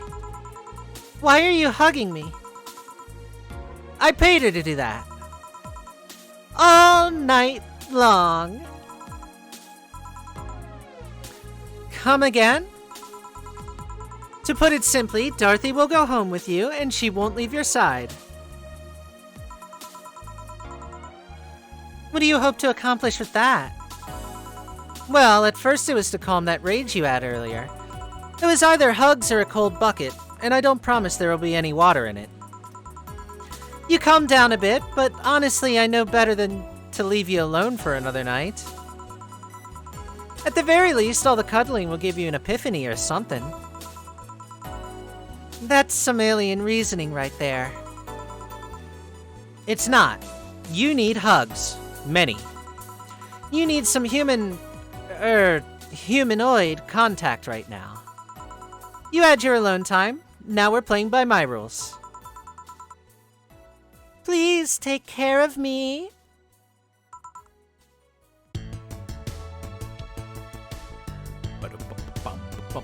Treat yourself. Buy something nice for you and Dorothy. Yay!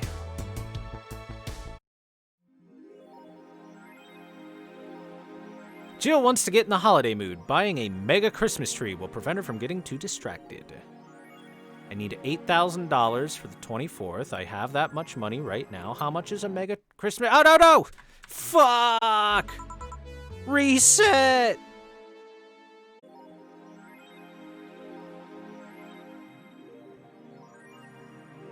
Alright, I fixed it. Reset complete. I'll do a save first. Just to be sure. After all, don't want another mistake. Now let's go to the shop. She wants a mega Christmas tree. $13.50!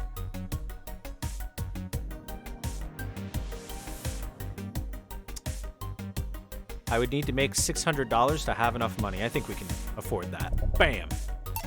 Big tree.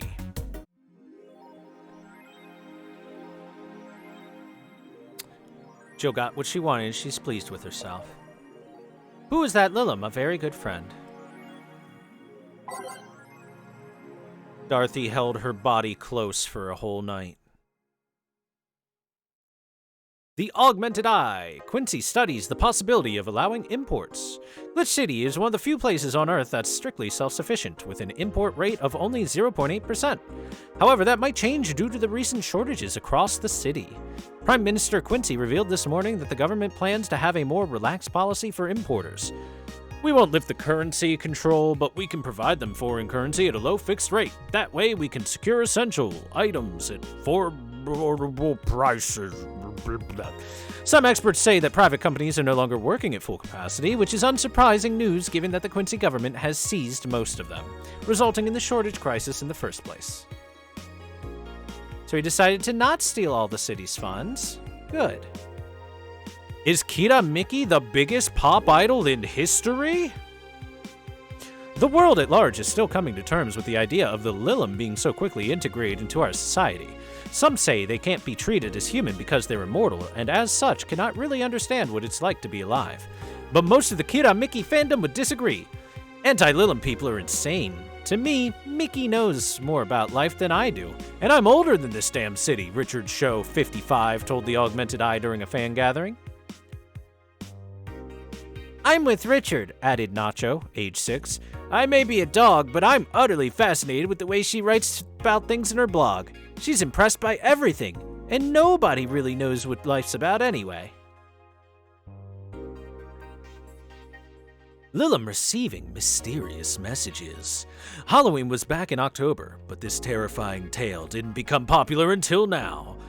Reports say that Lilim across the city have been receiving strange transmissions with messages that are confusing at best and threatening at worst.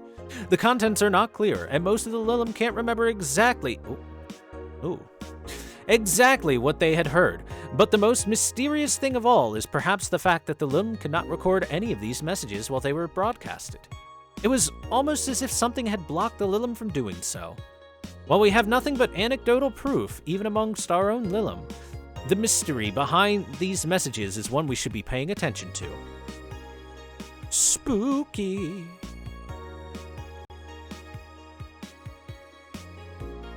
What do we got on /view? Monster Girlfriend Chirari. I can't stop playing this game. Gorgeous graphics, innovative and addictive battle system, fun dating minigames, cute girls, that fucking music. Is this the GOAT? I don't know, do you like the goat girl? Heh. I'm going to marry a goat. It's an alright game. 8 out of 10 at most. Shit game. No, it's a shitty game for idiot waifu bots like you. I wish this waifu equals bad game meme would die. Dude, seriously. It's a stupid game pandering to idiots. What's there to discuss? Are we being rated by normies?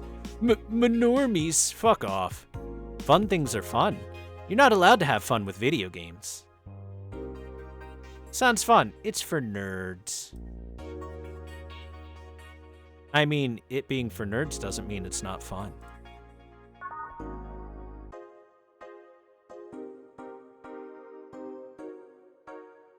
Are there sheep? There's probably sheep girls. Let's go to work. Friday, December 23rd.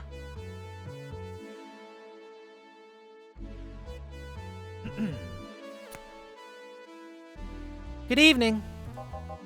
Hey. How you feeling? Lilim are soft and warm. Come again? You heard me.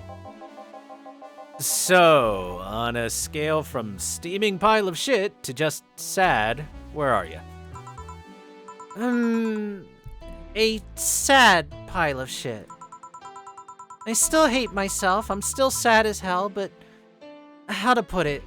The noise stopped. I don't know if I explained myself. Sorta, kinda? So, how were things last night? Cozy, I must admit. I can't believe you paid Dorothy for that. Well, if you want to call that payment, I guess. Huh? I called Dorothy to tell her what happened to you, and she was really concerned. She stuttered for a second, saying that she had the whole night to go and she couldn't just leave for free. I asked her how much, and she said enough to pay for this soda I'm having is fine. What a good person. What a good girl. How did you get her number? I have contacts. Right. Anyways, Jill, if you need a second break, a drink, or a hug, just let me know, you hear? Thanks. I'd make you the same offer, but I'm guessing hugs from me are the last thing you want. If you need a bartender, let me know, though. Nice to know. Anyways, we've got work to do.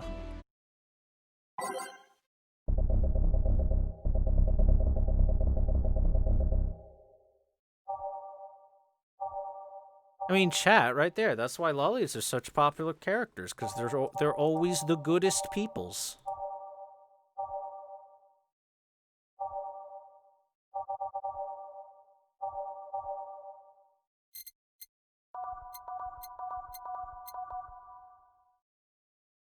No, wait, we did a bunch of those earlier.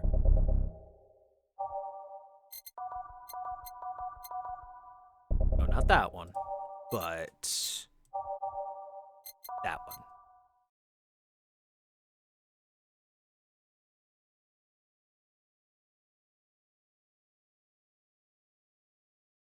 Can I order one of them there naked hugs? Is that okay? I don't know why I went southern with it, you know.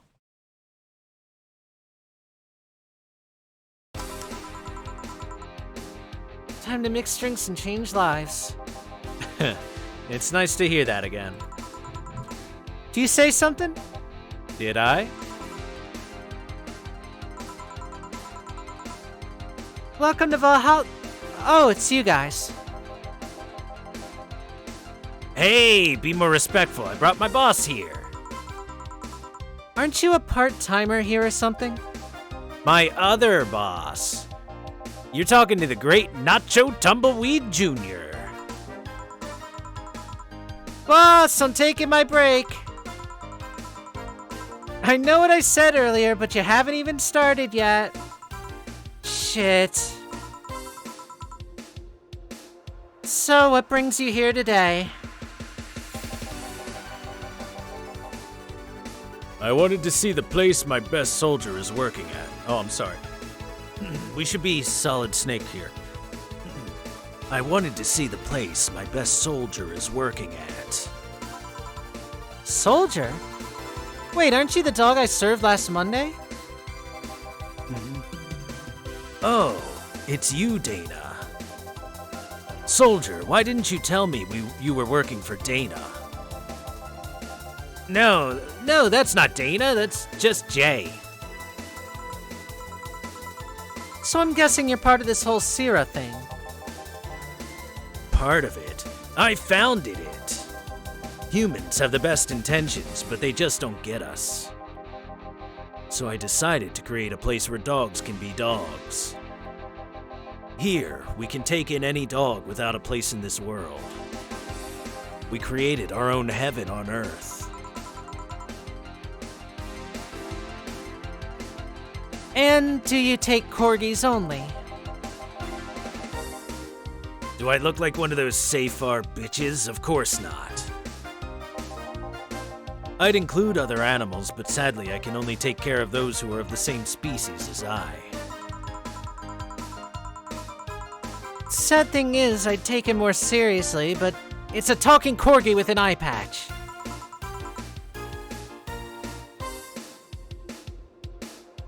Will you get anything? I'm fine. What about you, boss? I want manly stuff. You sure? Did I stutter? All right. A manly drink for the dog.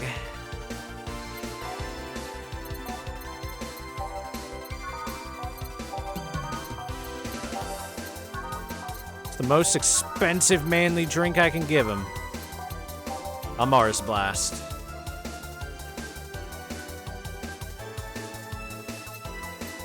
Unless I make a big pile driver, I think would be better, because it's big. Ah, shoot.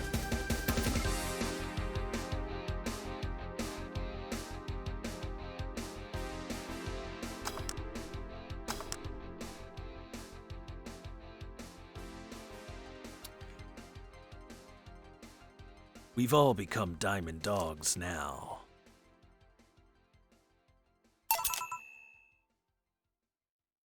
Here. Yes, this is just what I wanted. Ugh. This tastes worse than my own butt. Hey, you asked for it. This is a really nice place, you know. You picked a good place to work at, soldier. Thanks. Does he really get paid? Your efforts to keep Sierra afloat will not go to waste. We'll make her better and better. I mean, we're pretty much on the verge of closing. Can boss really afford that? We have more urgent matters to handle, though. Like the fact we don't have enough balls for everyone. Can't they just share the ones we have? You fool! Every dog has a right to have his own ball. If we can't provide even that, then what's the point of even trying? Wait, don't tell me she just doesn't give a fuck and is spending all of her money like water. I mean, what with the bar closing and all that? But many have enjoyed the boxes more than they do the balls.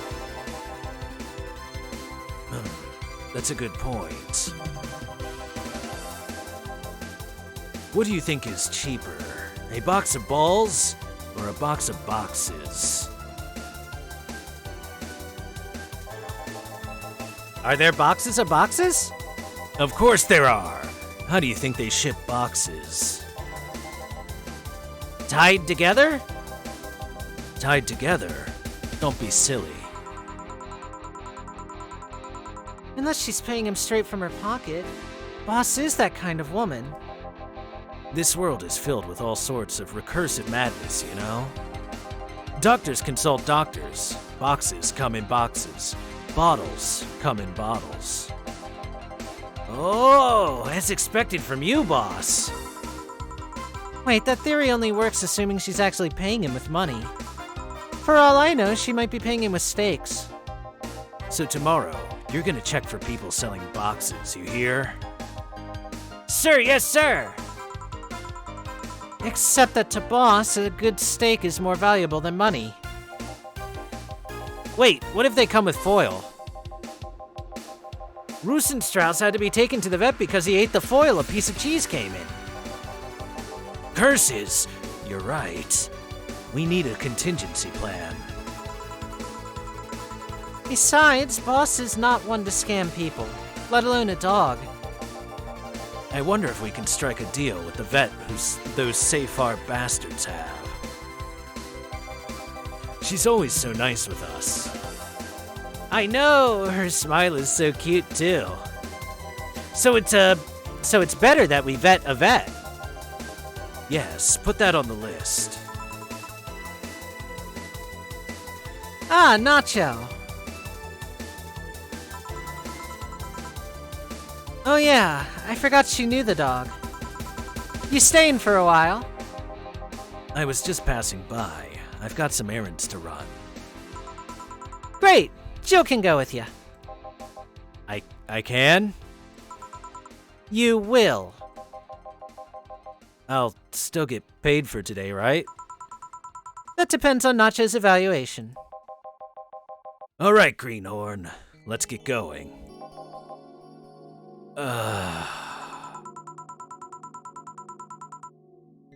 Oh, I'm paying him anyways, by the way. Just wanted to mess around with him. No, that's not the problem here. Why make him do that?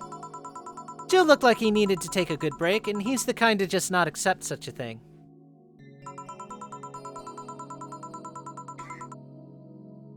But with Nacho, he'd have something to do, and he'd be away from the bar for a bit. When you put it that way. Anyway, I'm going back to my office. Meanwhile, out on the street. Now pay attention, boy. You need to learn how to live your life in the box. When you're inside of the box, you're practically invisible. People won't notice you while you're in the box.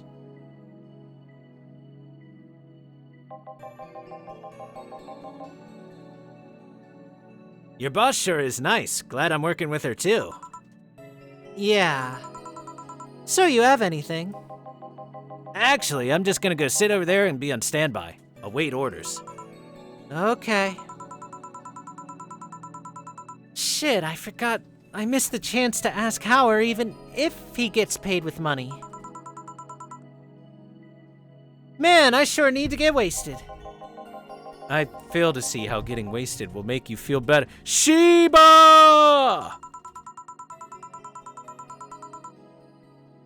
Oh, for fuck's sake, you piece of scrap. We just got out of a building full of dogs.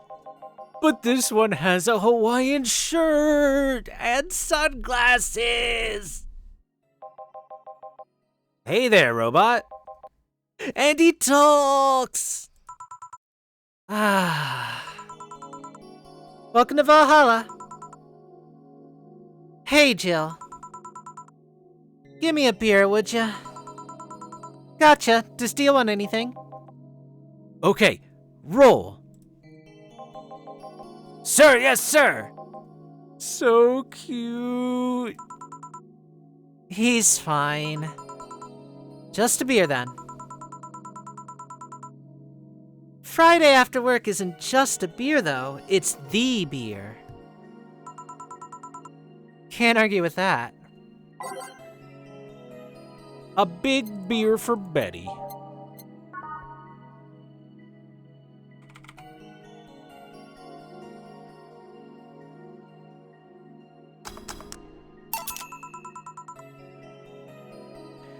Here, let's make it special. Yeah! Cheers! Hey Jill, do you like beer? The amount of beer cans in my apartment is becoming a problem, actually. I had this friend back in high school who made some pretty nice crafts with them. I'm still in contact with him if you're interested. No thanks. The last thing I need right now is more crap taking up my space. So how are things up at Dogtown? Well, that Laura girl is stirring things up, for better or for worse. For worse? She's, like a rabbit. An overtly politically correct rabbit. Rabbit? You've never had a pet rabbit? They're a nervous mess that gets startled over the littlest of things. And this girl is on the constant lookout, scared of saying something that might irk someone. It doesn't have to be the person she's speaking with, even. It's no problem in the company, but the other day we went out together and... holy shit! Poor girl can't even speak properly. She pauses every sentence to make sure she doesn't say something offensive. She's a nice girl, and it's sweet that she tries so hard to not offend anyone. But seriously, she tries too hard. You know, you don't help either. You randomly yell, "What did you say?" whenever she's within earshot distance. Yeah, well... It's just that she looks so cute when she's startled. Like a rabbit. So it raises the question of whether she's really like that, or if you're the one making her wary of anything she says. Well, then why don't we test that? How so? You go out with her, Why? to test if it's really me who makes her like that. It's not like you can say no, you know. I mean, it's my honor that's on the line here. I want to prove you're only talking shit about me. Even if you're right, you have quite the fixation on that girl. She's fun. Fun how? She actually reacts when I tease her. You take it in your stride, but she actually gets startled, squirms, and then gets uncomfortable. How is that any good? She's cute, and her reactions are cute. But if you keep it up, she'll either leave or get used to you. You know, like me. Shit, you're right. I must save my teasing for when the moment is just right then. No, that's not the problem. It is for me. And what are you doing here? What about the dog? He said he had to go out. By the way, he said his name was... Say, this Laura girl, do you guys get along? I wouldn't know. We get along as co-workers at the very least, though. What kind of girl is she, aside from the whole politically correct rabbit thing? Slow. She's the kind that does things so carefully she does them really, really slowly. Really, really slowly. I can't deny that when she actually finishes stuff, she does a great job, but it's unnerving.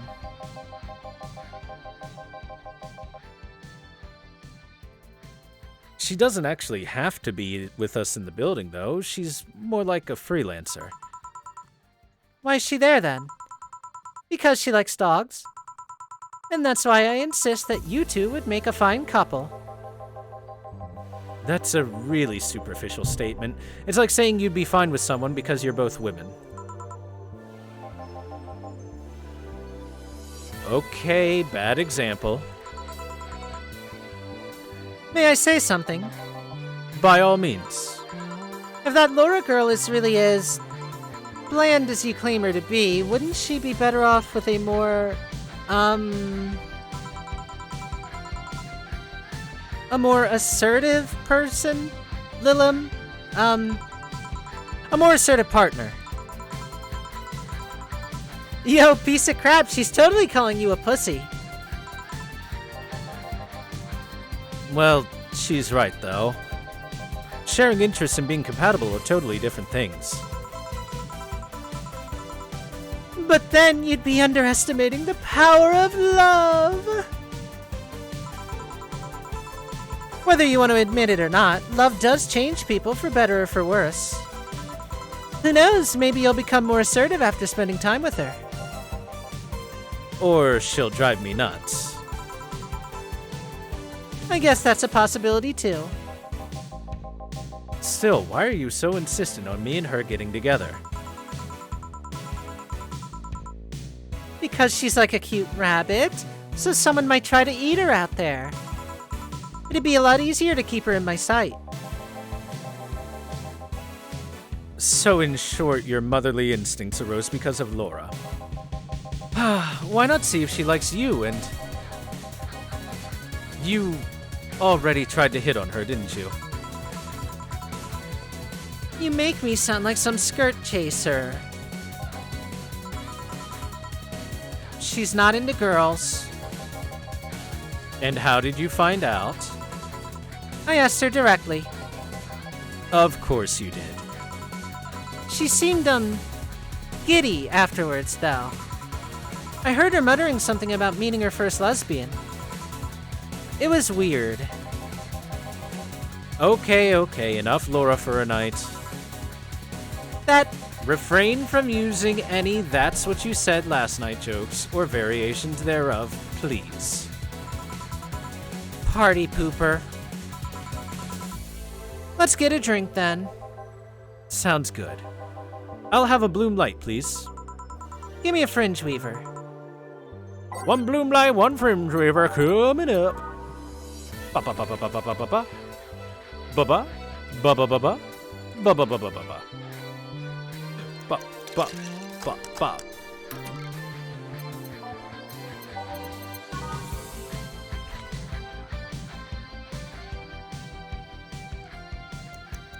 Fringe Weaver, aka so much alcohol. Here you go. I wonder why it's called a bloom light. Seems it was first developed at some video games event. The creator said something about making the attendees feel like their customers do. Said attendees were, of course, part of some big games company. So it seems that that company always used too much bloom lighting, so the bartender there literally made them drink all the bloom. So it's not called that because it glows in the dark. Not this one, no. Come to think of it, did you ever change because of a relationship, Jill? In more ways than one, I guess. Would you say for better or for worse?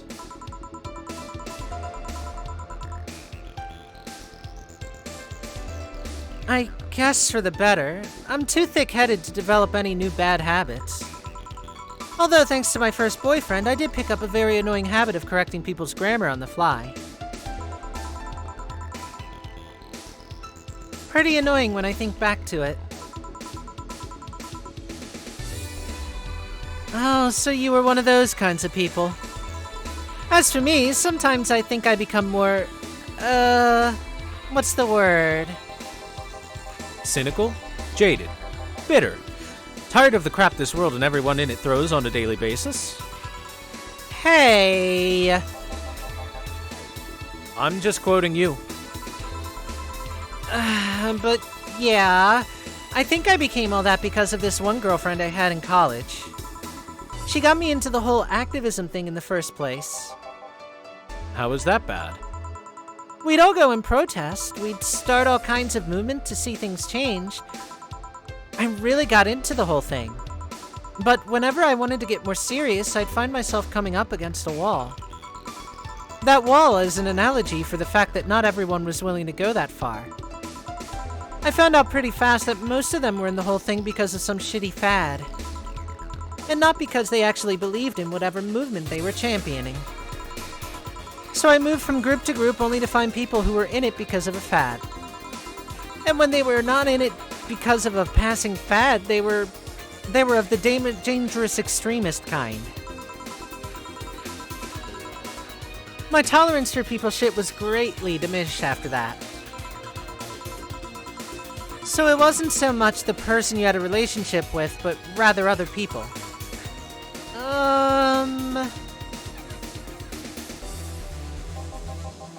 You seriously never thought about it that way? You need to stop putting the blame for what you do on past relationships. Whatever. Where's the other guy, by the way? He had to escort one of the dogs outside. Figures. Oh yeah, the one that was here asked if you were the nice vet lady that works at the Safar toy company. I suppose he's interested in talking to you or something. Why didn't he do it then? I don't know. You've been doing a few jobs on the side, haven't you?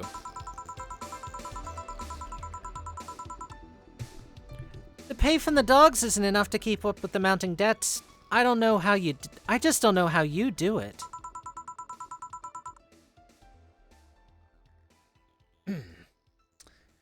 It's hard to believe dogs pay you at all. But this is coming from someone working at a place that pays a dog for doing fuck all. Or at least I think we're paying him. I'm not completely certain we do. Will you get anything else? Well... We're fine, but we have to get up early tomorrow. And by we, I really mean her. She got invited to a picnic, and I won't stand to hear another had to go to a picnic with a hangover story. Ugh. Fine. Let's go then. See you, Jill. Bye-bye. Please, come again. Man, you're such a party pooper. You'll be the party pooper tomorrow if you keep drinking. Boss, I'm gonna take my break. Call me if someone comes. All right. Yeah.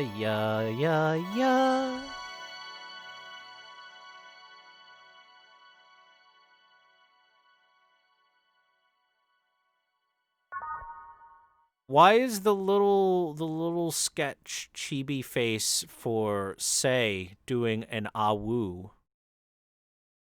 Or is that Dorothy? It might be Dorothy because of the hairband. Anyway, why is she awooing? Awoo!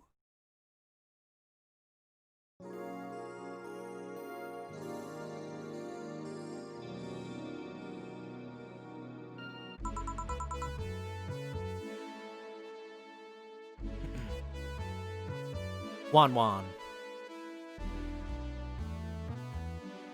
No dogs in sight. One butt. Chad likes butt.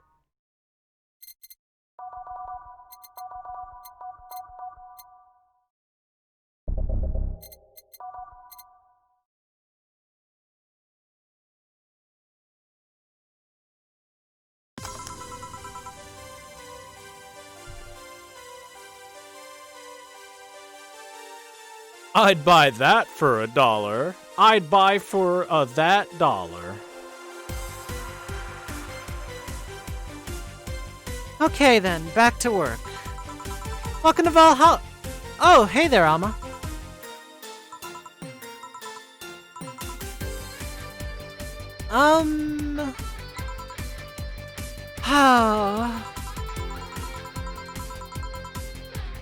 She seems down. Maybe there's something I can give her to cheer her up.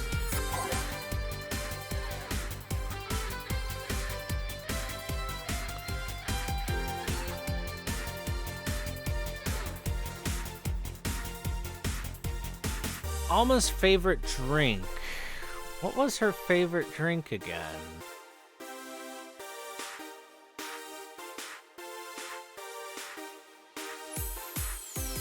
Pretty sure it's the brand Teeny, right? the Brandtini, right? It's gotta be. Gotta be the Brandtini. She always orders the shit out of Brantinis.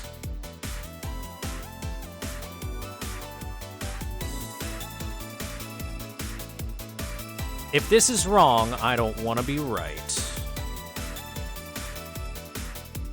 That's a lie. I want to be right. Be right.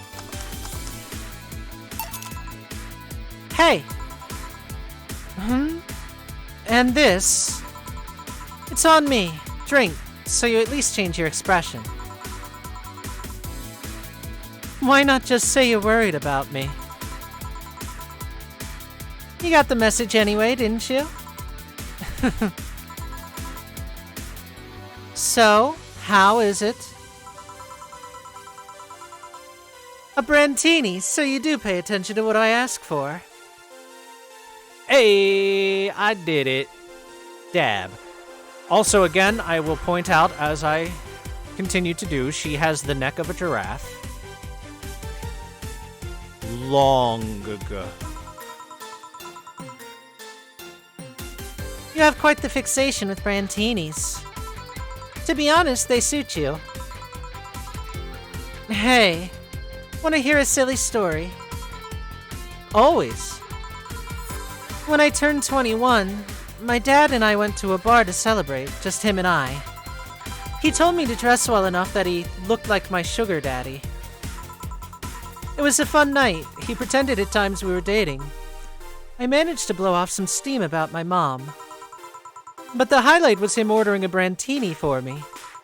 I've had plenty of drinks and gotten wasted many times since I was 15, but that drink was different. It wasn't about getting drunk. The drink itself was the pleasure. He too said they suited me somehow.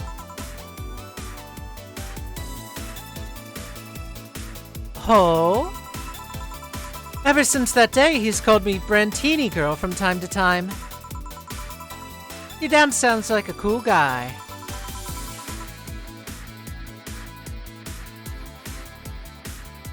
You should meet him sometime.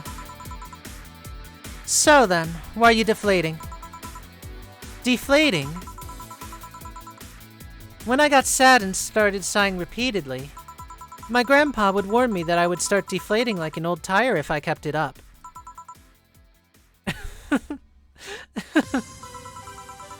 So what is it? Was it the news about people dressing in bunny suits after the whole Alice Rabbit boom? Nah, this is old news. I mean, it is a problem, but such a thing would only annoy me. Say, Jill, how's your mood right now? I want to ruin it by blowing off all my stored steam.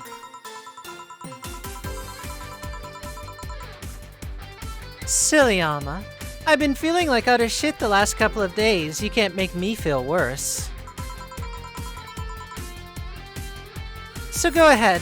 Unwind all your worries on me. Don't say I didn't warn you. Okay, so, remember my sister Diana? The one that separated from her husband and forgot her kids while fucking her way around or something. Perfect summary. I'll use it next time. I didn't tell you the whole story then. More specifically, that she threw her husband out after months of abuse. Oh. However, that woman is incapable of getting a job and maintaining herself. And I mean that. She never even thinks about selling some stuff or trying to earn her bread. She just expects a guy to do all of that for her.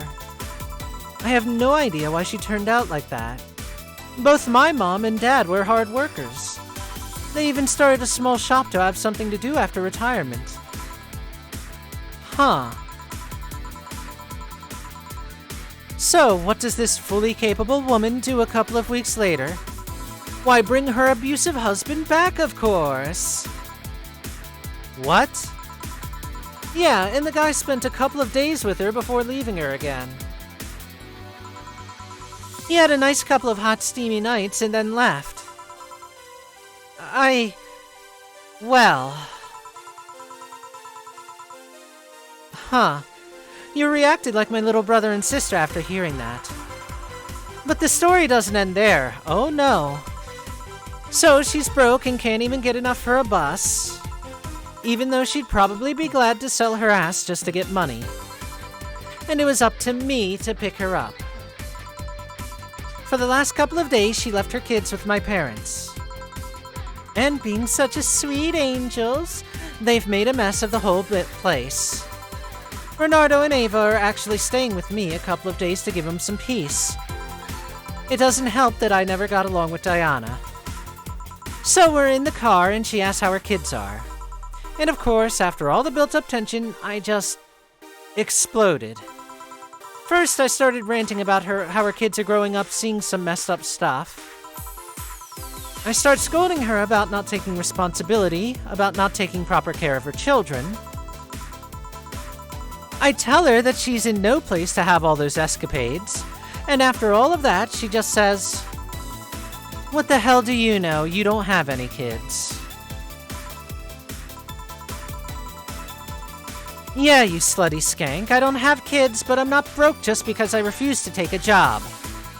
I don't have kids, but I'm not leaving them in the first barely familiar house I find. I don't have kids, but I'm not letting the guy that hit me on a regular basis back into my bed. I don't have kids, but I pretty much raised Ava and Bernardo, and they've turned out pretty damn well. I don't have any kids, but I'm not a cheap whore!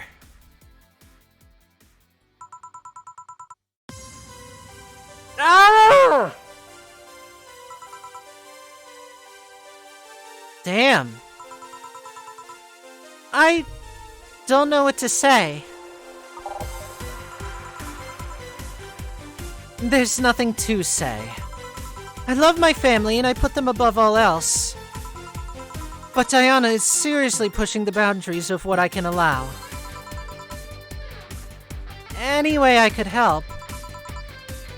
You just did. Eh? I know who I'm dealing with. I'm not one to let stuff like that get to me. I'm still angry as hell, though, and I couldn't just discuss this with any of my family members. I can't tell my mom your daughter is a slut. I just needed to get all of this off my chest, you know? Ah, don't worry, Mom knows. Well, from what I see, there's still a lot more to get off your chest. It's swollen as fuck. No, all you see here is just filled with love and dreams. Boing. Is everyone in your family as busty as you? The worst offender is my dad, actually. Kidding, kidding. I guess the only one that didn't get the big boobs gene was Ava. She insists on getting surgery or genetic treatment, but I tell her she's fine the way she is. These can actually be more of a hassle than a blessing. And poor Bernardo, his breasts actually started growing when he was 8. I just hope I don't take too much from my mother's side of the family. My father's sisters still look quite young, but when menopause hit, my mom lost her looks rather quickly. Any good genes you got from your family, Jill? Remember, chap, Bernardo is transgender. So having boobs is probably not part of the goals there.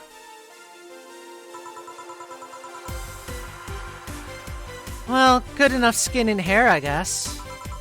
There's a thing about a shrimp allergy, but so far I haven't had problems with that. Oh, I see. Hey, you know what worries me the most about the whole Diana situation? How your nephews are turning out. If she leaves them with my mom, they'll turn out better than her. Somehow. Actually, what worries me is, what if I end up like that too? How so? If I find a good man and I settle down, what if he turns out shitty? What if I have a sudden burst where I want to live my life and end up like that? What if I have kids and I end up neglecting them because of all of that? Well, the first thing to realize is the fact that the kids aren't the ones that ruined your life. It's the guy that was hitting you. So the kids are faultless and you should still love your kids. The next thing to realize is that you're free to do that kind of thing, and having a father in the relationship isn't necessarily worth it if he's beating people.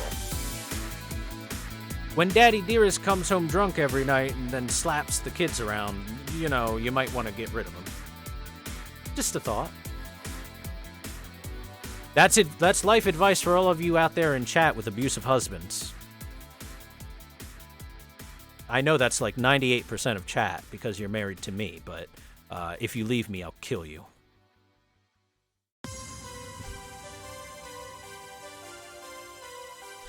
If you ask me, the fact that you're even worried about it is indication enough that you'll be fine. You think? I'm pretty sure. You said before that she pretty much married the guy after a couple months, right? Yeah. No offense, but those are the kind of people who wouldn't even think about all that.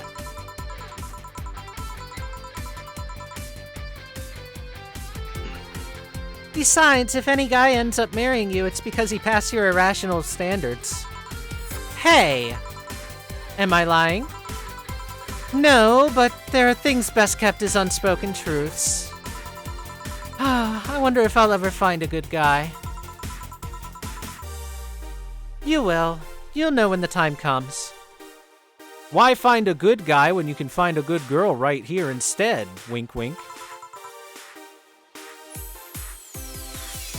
I sure hope so. For now, the time has come to get another drink. What can I get you? Give me something with ice, but alcoholic, please. All right. Piano Man.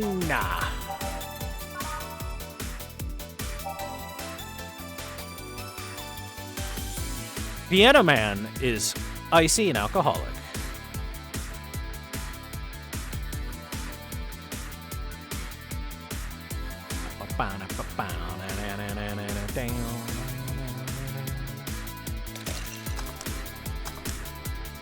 Sorry, I was just jamming for a second. Here you go. Thanks, I needed to cool down a bit. And that's why I'm here. So, you said you felt shitty the last couple of days. Why? Don't think too much about it. Oh, come on, you heard my problems. I want to help you too. Don't worry too much. Right, I almost forgot to tell you something. What is it? My boss is throwing a mega Christmas party this Sunday. You want to come? Sure, something tells me this mega Christmas is going to be a mess at my parents' home, so I'd rather avoid it. Are you guys getting chicken? I can get one. To be honest, I wouldn't know. You can bring it if you want. It won't go to waste. Gotcha. Say, Jill, what's your favorite part of the chicken? Do you even have to ask? Legs! Legs are inferior to the breasts. I'm sorry, but that is just a fact of the matter. Chicken breasts, way tastier than chicken legs.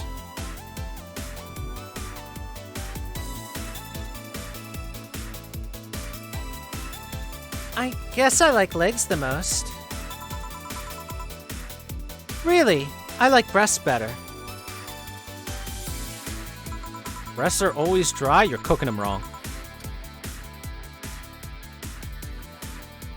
Breast is a bit too simple, don't you think? Legs have better texture.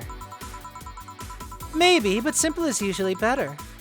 Breast is easier to enjoy than legs, and a lot less messy. You silly girls. Boss? You're there talking about breasts and legs when everyone knows the best parts are the wings. Oh shit! That's a good challenger.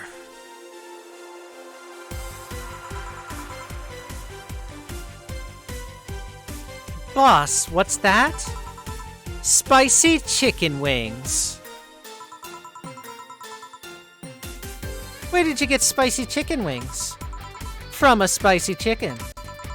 You know, Spicy Chicken, the shop 2 blocks from here. Sorry, let me rephrase that. Why are you carrying a bucket of spicy chicken wings? Why aren't you carrying a bucket of spicy chicken wings? Well, Because... Huh? Thought as much. Yo, Armitage. Alma. I know what I said. Will the chicken you're talking about be cooked already? You might need to heat it up. But it would be cooked otherwise.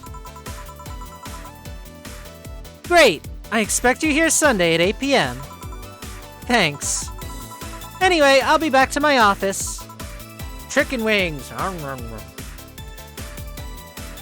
haven't had chicken wings in a long time. I want some chicken wings now. Chat! Email me some chicken wings.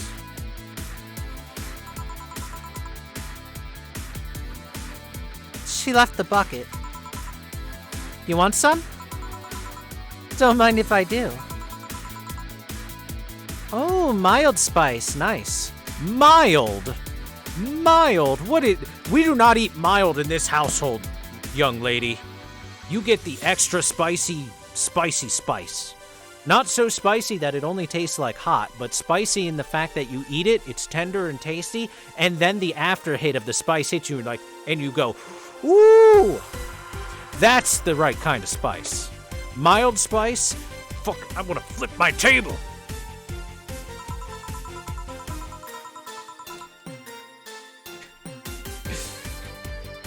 Weird. Maybe she got a mixed-up order and that's why she left them here. Does she usually order stronger stuff? I found buckets that make my throat itch just from being near them. Oh. Say, Jill, what kind of guys do you like? That's a sudden question. I'm not too picky with guys, to be honest. I want them to be decent enough. Not jealous, not aggressive, responsible enough to keep a job. That's no good. Do you like them buff? Do you like them tall? No tattoos or piercings, I guess. Never liked either. What's your stance on tattoos and piercing, guys? Personally, I'm not the biggest fan of tattoos. Certain piercings, kind of depending on how many and or where. But it's really determined by like what the tattoo is of, how big it is, and stuff like that. But like, personally, I'm like the kind of person that's like tattoos. I can go without. Piercings, I think I can deal with a little bit more. Like, I don't mind pierced ears, as long as it's not like that big circle piercing in the ear that's like a dinner plate in your ear. Not too big on lip piercings. Belly button piercings are fine. A tongue piercing is okay. Tongue piercing is okay. Don't know how I feel about ear piercings. I'm sorry, nose piercings. Not ear piercings are fine. Nose piercings, not sure. Not sure. The one big disc in the ear itself, yeah, that thing.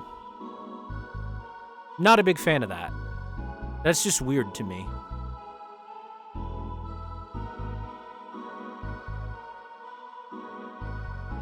The nose piercing, I don't know about that.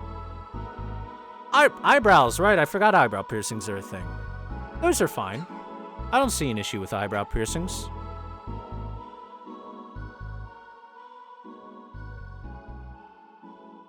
You know, this all comes down to, you know, for if you want a piercing or tattoo, you know, do you. I'm just talking my personal preference. Usually I go without the tattoos or piercings as much as I can possibly look for when I look at my porn and jerk off furiously.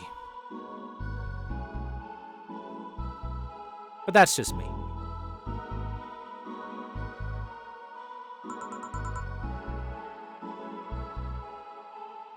Ah, yes, talking of jerking off, got Sillyfest to resubscribe. Thank you for that. So what about you? I like them well-dressed. If they go out in iron shirts and well-coordinated clothes, they're sure to catch my eye. Oh, that's fair. Some muscle is always fine too, but sharply dressed males catch my attention faster. And yet, you're still single. That's how I like my men. My potential husband, on the other hand, is another matter completely. I see.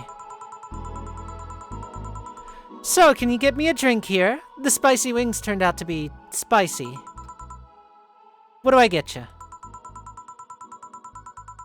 Anything, as long as it helps me with the spiciness in my mouth. Something to help with spiciness. That's a good question. What would help with spiciness? Probably I mean, I'd say something with ice. But,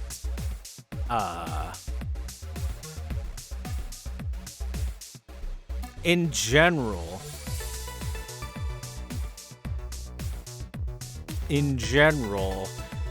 ice and water actually doesn't help with spicy food all that much. Ah, well, I'll get her something with ice.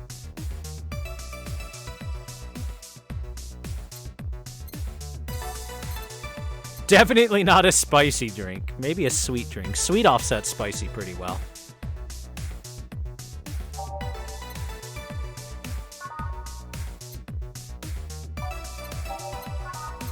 I assume it wants something with ice in it as well, just to be safe. I'll look for one with On the Rocks. Moonblast is a maybe.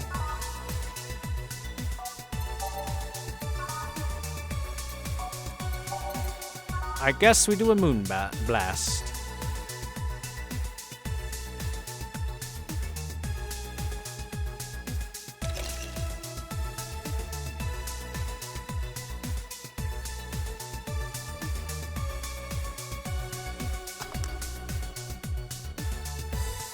Nah, Brandtini doesn't have any ice in it, so I assume that means that it's not what she wants. I think she wants something with ice. Probably something with alcohol in it too, so. And I assume sweet, because sweet offsets spicy a decent little bit, so, you know.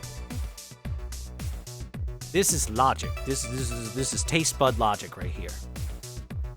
Lick. Here. Oh, also, Hero, thank you for hanging out. I'm glad to have had you here for a short period of time. Bye-bye.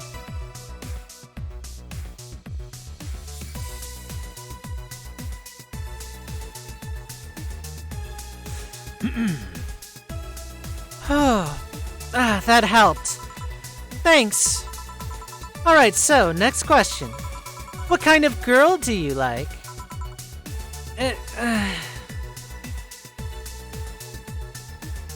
Oh, no, that was in regards to her taste in men? Oh, okay.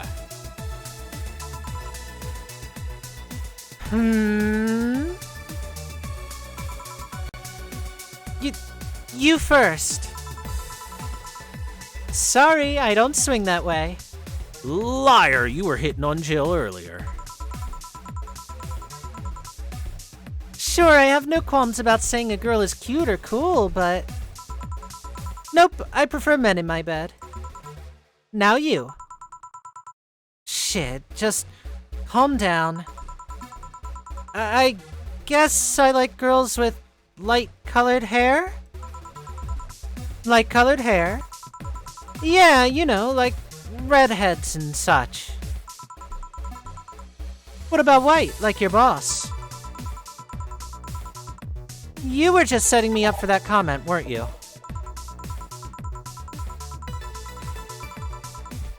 Sorry, it's just that when she got here with the bucket of wings, your eyes pretty much started sparkling.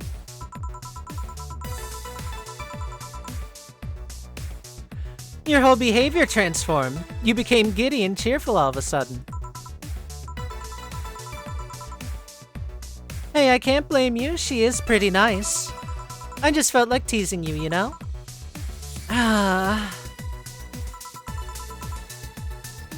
So, light-colored hair. What about blondes? Do you like me? Yeah, I guess. Let's say I'm into girls too and I start hitting on you. Would you go along with it? Nice body, pretty face, and a good apartment. I would never let you go. Okay then, enough tangents. Why don't you tell me why you were feeling shitty these last days? What? Oh, that. I told you not to think too much about it. And I told you I want to know. Come on, Jill, you heard my problems so many times, now I want to help you. Come on, come here. I told you to sit here. I told you to sit here. Now come on. What? What are you? Oh, shit. The table have turned now, bartender. Time to serve you a drink. The ol' Uno reversal card. Hey, Arctic, what's up? Alright then, now, I'm the bartender and you're the client. Hardly. The bartending station only works with me. I see. Okay then, I move this here, click the... Uh-oh, Alice Rabbit. Now it works for you, for me, and that dog in the Hawaiian shirt. Why with him too? He's a dog in a fucking Hawaiian shirt. Right. And how did you even manage to? Oh, yeah, hacker, right. So now we've changed roles. You've been feeling shitty. Mind telling me why? It's a long story. I don't even know where to start. Start from the beginning. Okay then, it's something that goes back to my college years. Whoa, that's taking it way back. Back in compulsory education, I never made too much of an effort, but I managed to get high grades. Even in PE, I managed to do well enough to always get perfect grades. And then, of course, when I got to college, shit started getting hard. Is she me?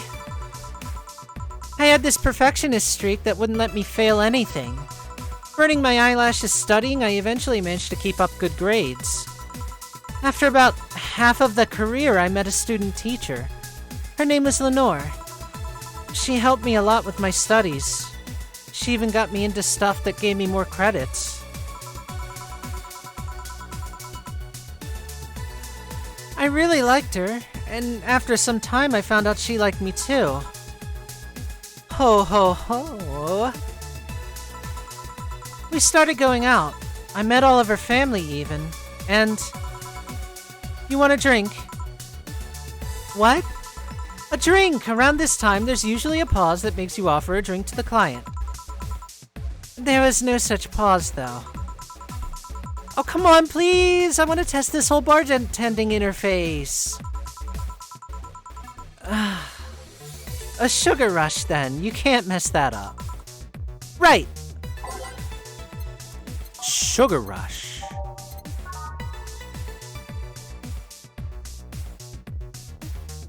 Ah, yes. AKA, all of the alcohol we can stand. Bam! Let's get crunk. And drunk. And here. Thanks. So, how is it? Like I said, you can't mess up a sugar rush. I have this gut feeling that with your body, you'd make a better bartender than me. You're selling yourself too short. You're cute, you know. People don't go to bars for cuteness, though. You've obviously never been to a cat bar then. Ah, she got a point. Besides, my boobs can be a hassle when trying to move around this kind of stuff. So keep telling the story.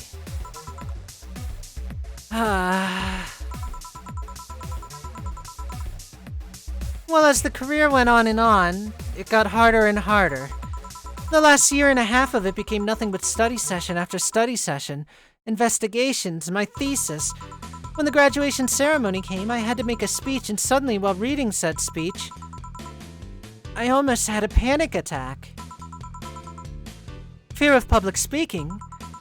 I realized I lost about a year and a half of my life. I tried to remember if I did anything fun at all, but all I could remember was studying and investigating new topics. I didn't even enjoy doing all of that, so I was just standing there and the satisfaction of graduating was minimal. I realized I had only gone through the motions day after day, from high school to graduating. I felt like the whole years of my life had slipped through my fingers. I never stopped to think if I enjoyed what I was doing. In fact, I never stopped. But at that point, I stopped and realized I needed a breather or something. Did I even like that career? It was all terrifying as hell. I needed all of my strength to not start running like a panicked mess. And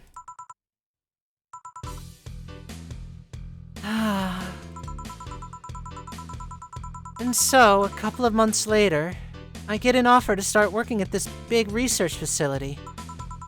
Lenore was ecstatic. She was so proud of me back then. But I was just scared. That would be my job. I'd spend my life expanding on what I did during my year and a half. What if I had a sudden realization like the one that I had at graduation, but when I turned 40? I didn't know what to do, but I sure as hell wasn't taking that offer. I told Lenore and she freaked out.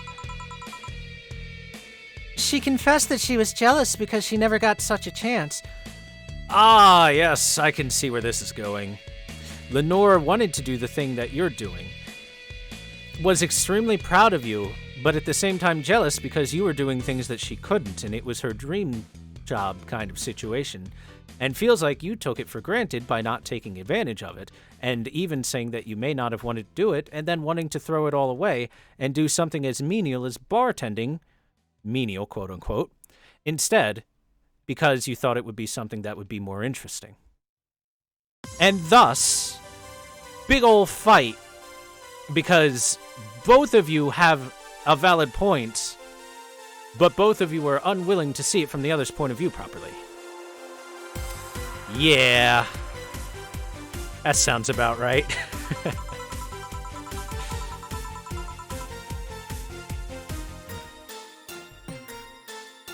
Things developed pretty quickly. She said one too many things. I said one too many things. In the end, I just stormed out of her house and I broke a vase in the process. After that, I never spoke to her again. Damn. I'm sorry, I suddenly feel bad for pushing you to tell me all that.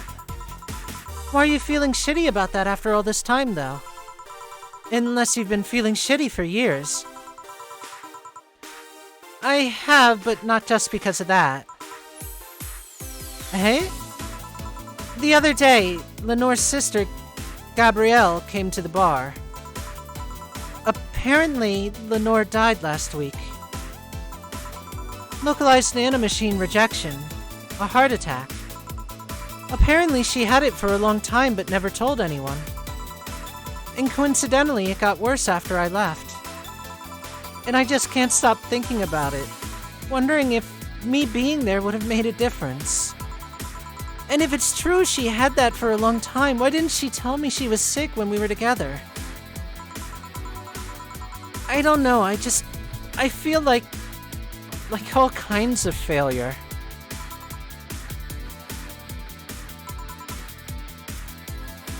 Jill. And to make it worse, I also lashed out at Gabby. Yeah, she was blaming me for her sister's death and all, but she's just a kid for fuck's sake. She lost the sister who pretty much raised her on her own. And to top it all off, I suddenly can't remember what stopped me from apologizing. Pride? Fear? A stupid effort to leave the most awesome person I loved as a thing of the past? Who cares? I lost my chance to apologize to her. Truly, forever. I'm such a piece of shit. A selfish piece of shit.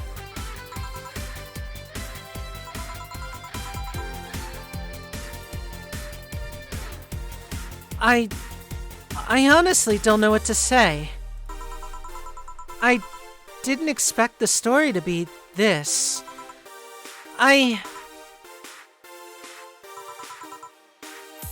Yo, boob tender. Yes? Can you get me a big beer here? Coming right up.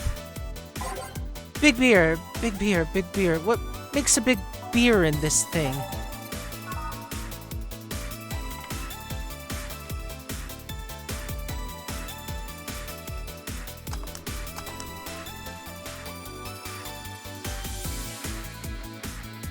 Remember, Chad, don't keep your feelings bottled up forever. You gotta vent sometimes. Otherwise, all that pressure's gonna make you explode. Sometimes, just as a matter of speech, but other times, literally, you might explode. All right, big beer from the big boobs. Big beer for Jill. Thanks. I need to remember to take care of the cans in my apartment. Do you drink lots of beer? One of the perks of the BTC-issued liver implants is that I can drink lots of beer without getting too wasted. But that's not a perk. Why is that a perk? Maybe it's just me. Maybe it's just me.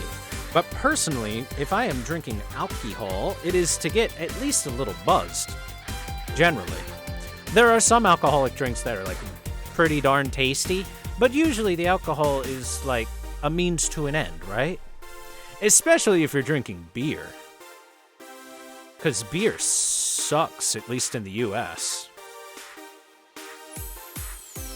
So getting more drinks before getting wasted is a bad thing. Bad, bad, bad. I am objectively wrong. I am objectively correct. Beer in the US is garbo. Every single time I am given a choice for alcohol, it is something based in vodka or rum. I've had a couple of decent sake, but sake is honestly not quite my thing. But vodka and rum. Or a nice wine. A nice wine.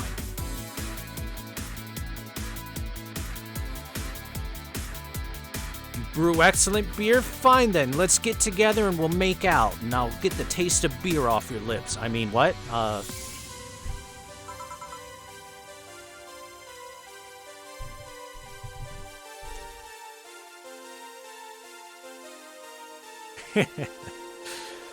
But yeah, beer has never been a big thing for me.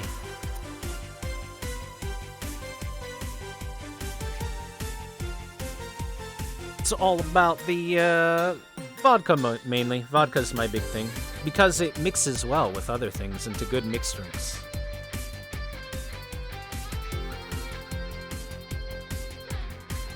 Oh. Hey Jill, what kind of girl was Lenore? Well, she was calm and smart.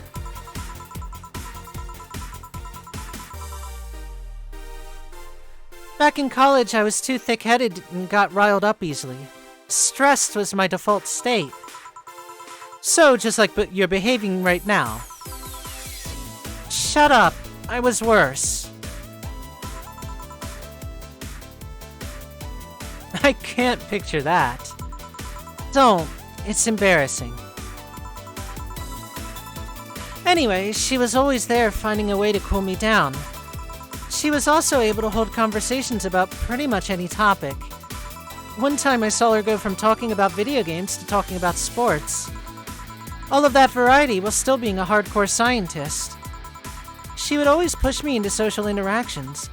If she saw me by herself, she would drag me with her. Watching people is fine, but talking with them is better, she would say. Lenore would always present me to her many acquaintances as the girl I don't mind cuddling with for hours. Man, I'm gonna miss her.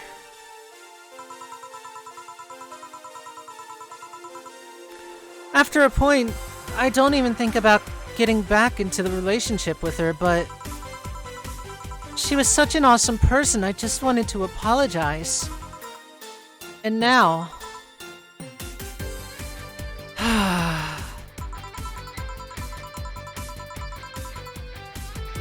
You know, in a cruel twist of irony, she's the one that made me pick up bartending. Oh? Back when I was thinking what the hell to do with my life, I remember a night we spent in a club.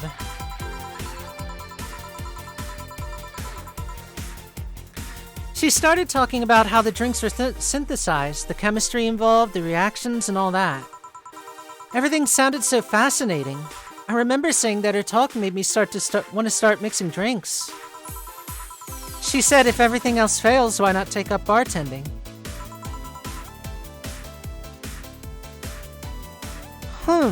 Interesting. Are you okay? For some value of okay, yeah. It's just... I wanted to thank you, Alma. Thank me? I guess I just needed someone to tell all of this to. And you were the one. You volunteered yourself. You insisted on listening to me. You stood there, listened to the whole thing from beginning to end. I know I might not be the most expressive person, that I'm not one to spout love and fluffiness, but I really do like you. Maybe I'm just a bartender and you're just a client. But I really appreciate your friendship. Or at the very least, your patronage. I really enjoy working for you.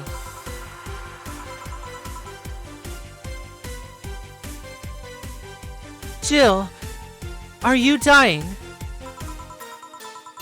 Shut up! I'm trying to have a heart-to-heart here. Sorry. It's just... It's weird for you to get so sappy. Well, I just realized that the saddest thing is how I'll never be able to make amends.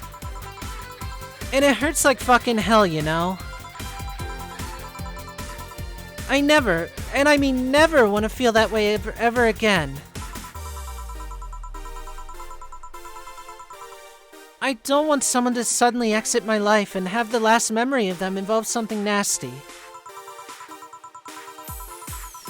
I don't want the lingering grief of having burned a bridge on a whim. I want to avoid that at any cost, and if it means breaking character every once in a while, so be it. I'll let everyone know how I really feel about them.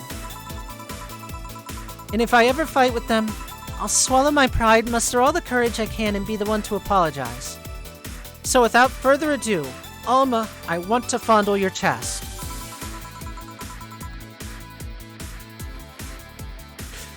I hate feeling like this. I hate it. Hate it!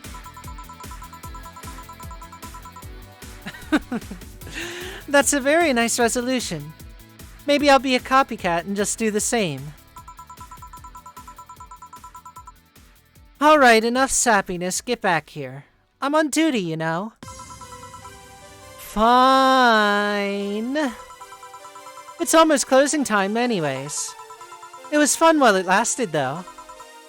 Hey. Yeah? I mean it, you know. Thanks for everything today. Silly Jill, you listen to my problems and I listen to yours. That's what friends are for, right? Right. I'll be leaving now. Oh, but before I forget, did you ever talk about all of this with your parents?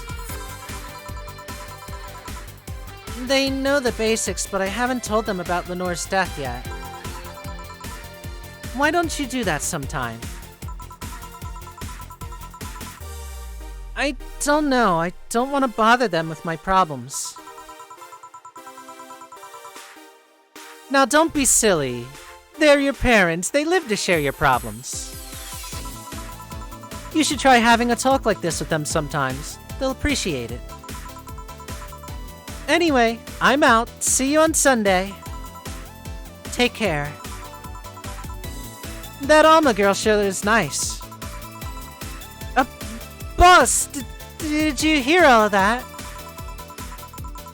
Not all of it, but a good chunk at the very least. She knows. She knows we want to throw her on the bed and do things to her. That saber face can't be resisted. She knows.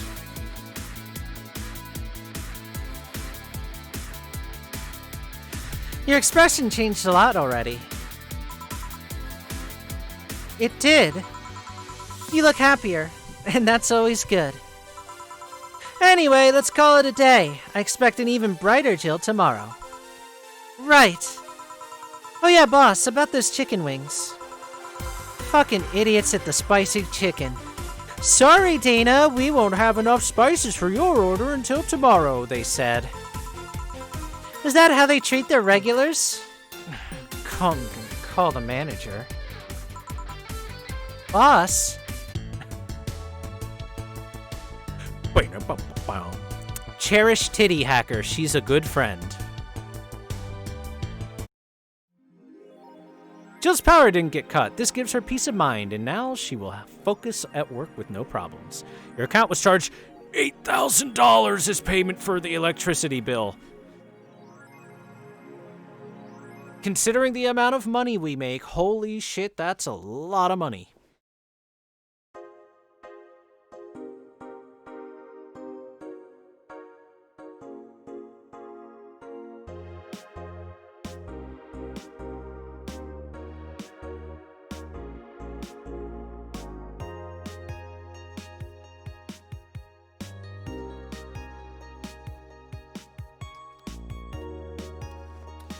What are you doing with your electric? Well, this is inflation prices. The year is 2077. Cyberpunk. Anyway, that's the explanation. Inflation. Mega inflation.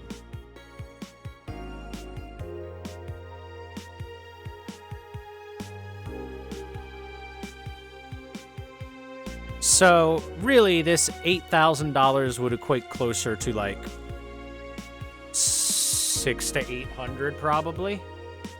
Possibly.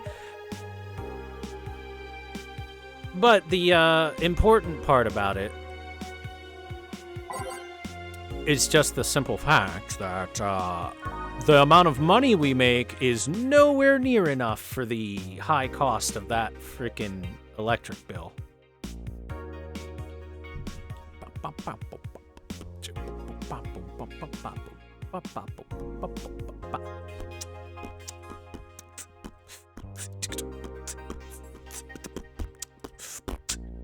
Alright. The Augmented Eye Model Warrior Julianne returns this February. Oh my god, it's frickin' Cardcaptor Sakura. It's just Cardcaptor.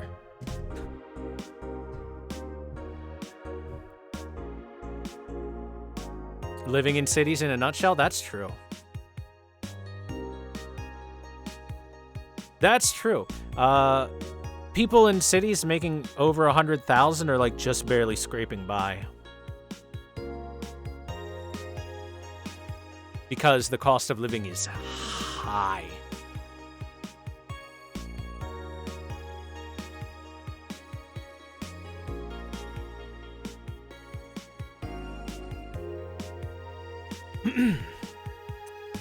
But yeah,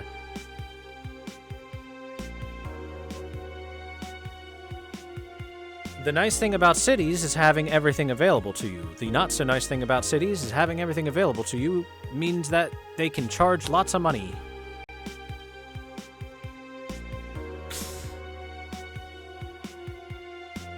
The irony is cities are thought up to make living cheaper? Yup, but that's not how capitalism works. Capitalism says, oh, look, all these people want to live here. Therefore, because the demand is so high, we demand more money.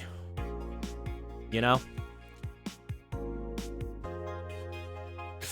Unfortunate. Anyway, back to reading this. We went on a tangent there. Model Warrior Julianne returns this February. The classic magical girl show, Model Warrior Julianne, is coming back to public television this February after almost 2 decades of absence. It's just like Cardcaptor. It's literally the exact same as Cardcaptor Sakura. 100% the same thing. I remember when that came back after 2 decades of absence, along with Sailor Moon. Even though the show has been on every on-demand service for a while now, most of Glitch City's citizens need to think twice before subscribing to any non-essential service, especially the lower class who have a limited number of internet purchases per year. The show's return is certainly welcome. Today's parents will finally be able to share a piece of their childhood with the kids without risking dinner or breakfast. Kinda sounds like Nanoha too. Well, it's different in that I don't think Nanoha had a really huge comeback as opposed to Cardcaptors and Sailor Moon, which literally did that.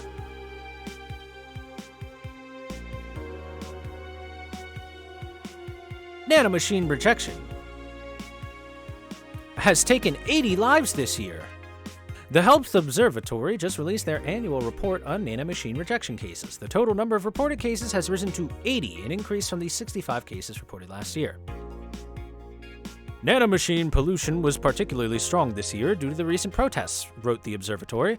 Protests caused the police force to release new varieties of nanomachines. Their function is still unclear, but according to our sources, they're intended for crowd control purposes. It's unlikely we'll find a cure in the near future, and we can only hope cases like these will become rare in the following years. Unfortunately, it's hard to tell whether 80 is a lot or not. Wonder if she's among these 80. Aww. Hard to tell if 80 is a lot or not. If it's 80 out of like 20,000, that's kind of big. But if it's 80 out of like 20 million people, not the worst. It's obviously something you don't want, but nowhere near as bad as it could be. Lilim receiving mysterious messages updated.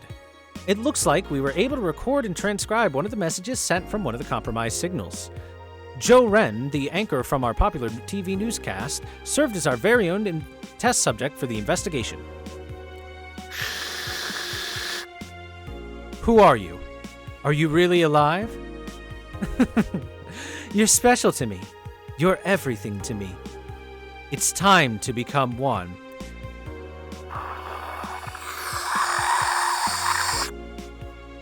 End of transmission. Developing. Interesting.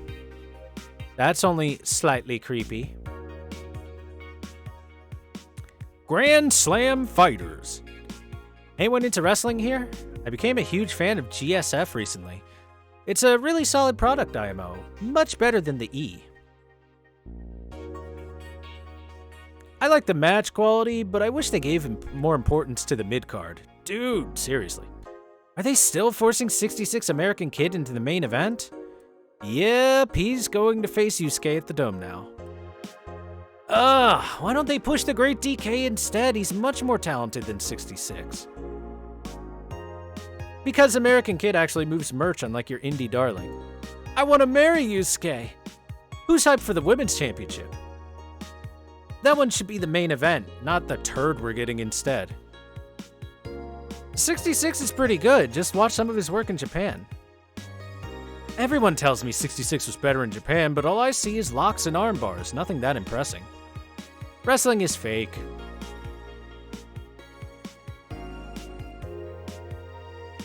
I mean, they're not wrong about the wrestling being fake thing.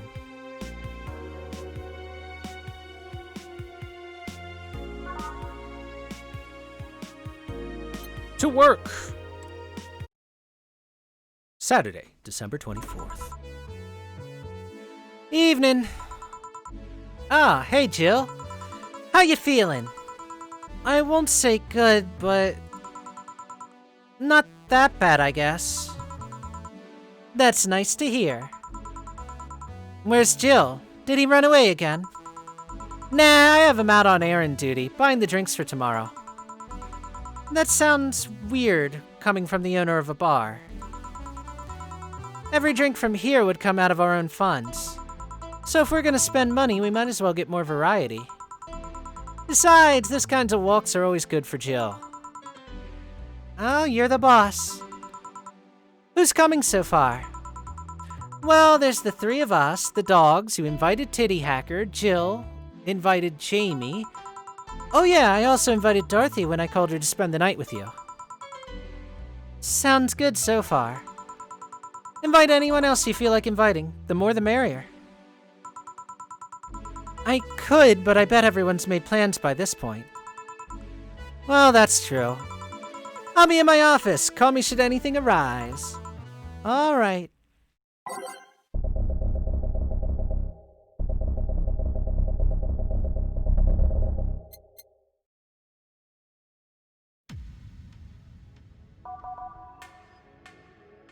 Where's Amiya's theme? Why can't I play that one?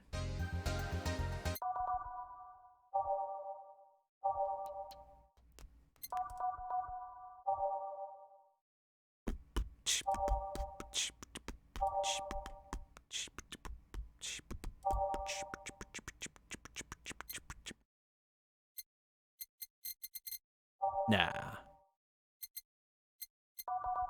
Sure. Take Dorothy home and keep her? She has offered such things, basically. That being said, I don't think she would quit her job, especially considering the fact that the bartending doesn't particularly pay the bills.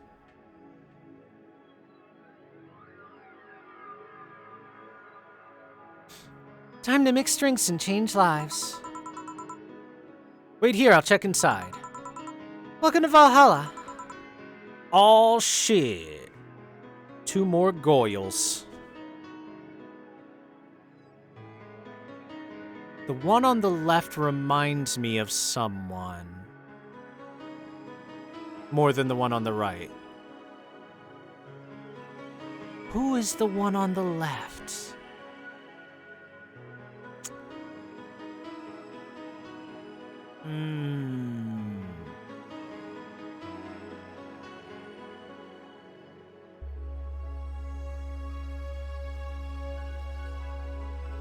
Shiki. Shiki is actually quite close. I'm also getting a slight Ada Wong vibe. But I'm going with Shiki more than that. See, in my head I thought Ada Wong, then I thought, no, not that. Faye Valentine? No. Her tits aren't big enough for Faye Valentine. Excuse me, do you know where the Athena Convention Center is? Why does that place make people get lost so easily? They should have called it the Minotaur Center. Hold on, let me scribble the directions on some paper. Thanks. Go to the right when you see a building filled with hobos. Yeah, this should be it. Thanks a lot. Anything else I can help you with? What the hell? I'll have a drink. What about you? A Brantini, please. Right. Girl asked for a Brantini. The Lilum freaks me out a little.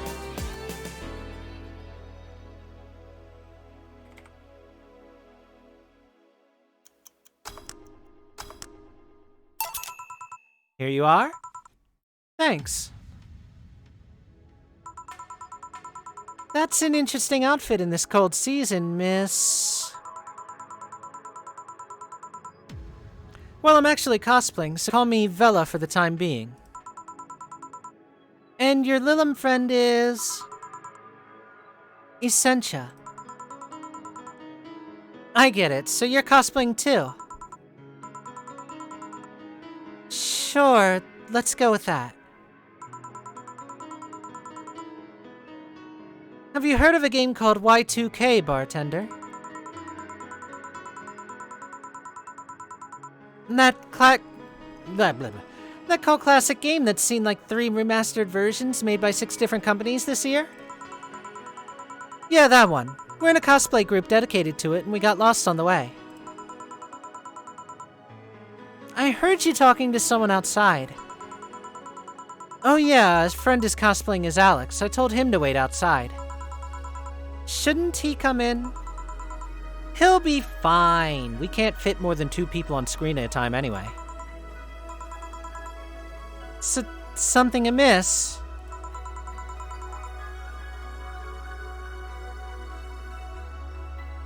There's a girl behind you. Short hair, black sailor uniform, missing an arm. Wearing jeans under a skirt.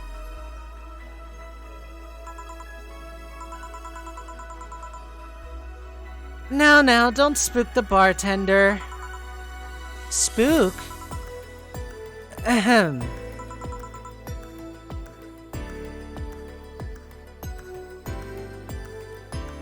Anything else? I'll get a fluffy dream and be on my way. And you? I'm fine. Fluffy dreams.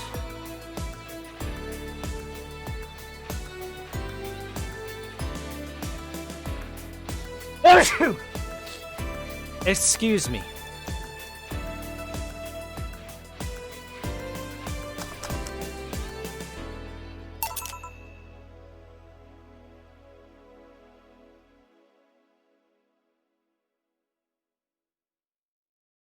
Here.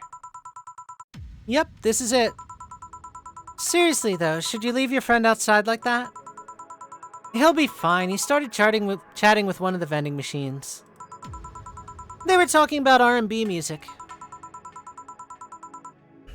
Does your friend prefer the 1980s R&B or the 1970s? 1980s, I think. Chat, fun fact, music from the 70s and 80s will not be public domain by the setting time of this game, which is literally 2080 something. Copyright laws. Oh shit. Isn't that so fucking cool? I know. It's cool that Christmas songs from the 1930s are still not public domain. Because copyright laws are fun.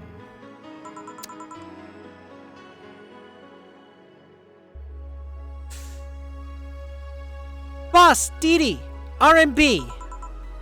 I'm coming! You see, Dee is a 1970s purist. He's tased people for even liking 1980s R&B before. He got tased.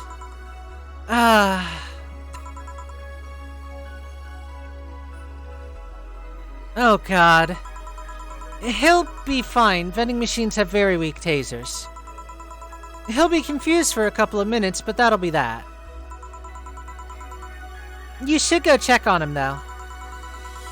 Right, thanks again for the directions. Please, come again. At least it wasn't Franco-Belgian comic opinions this time.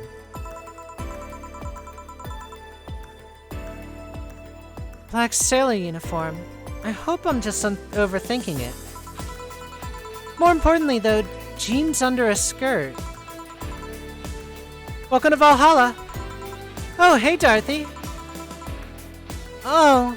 Hey, look at the background. Why? Does that have something to do with the Lilim message of we will all become one?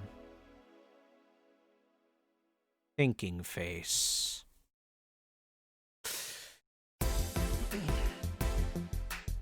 Bum, bum, bum, bum, bum.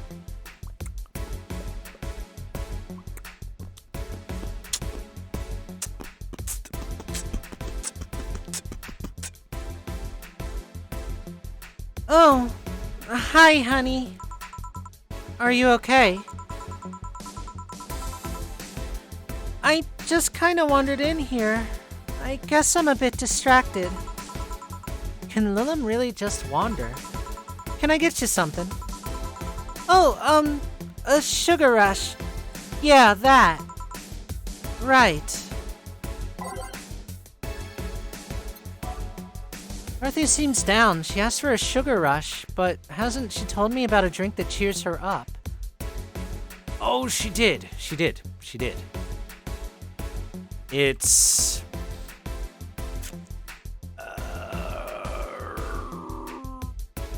a piano woman. A piano woman. Right? It was the piano woman, wasn't it? She likes the piano woman. I hope I'm right. If I'm wrong, chat is banned.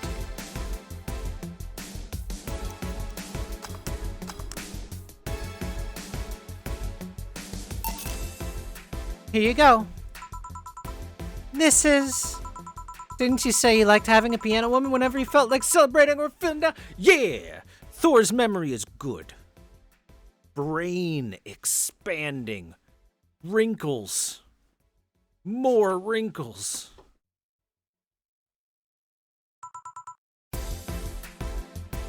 I did? Wait, I did! You actually remembered such a thing. Oh, look at the hard eyes. Oh, they were there for just a second. Just a glimmer of hard eyes. Oh my god, chat, I just realized.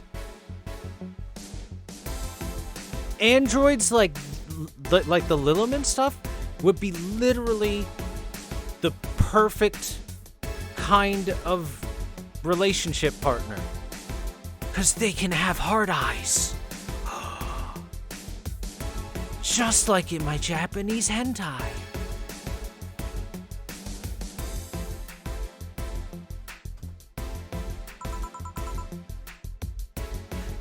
Oh, you're so sweet. I was half expecting her to say she meant a literal piano woman, but I guess I was wrong. Glad I was wrong.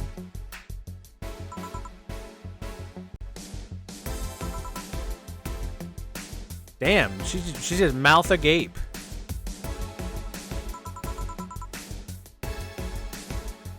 So much silence. It's over, chat. I've won. I've struck her right in the heart, and she belongs to me now.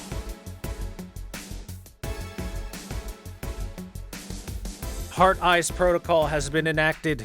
It's too late. You are already in love. By the way, thanks for staying with me the other day. Turns out I really needed that.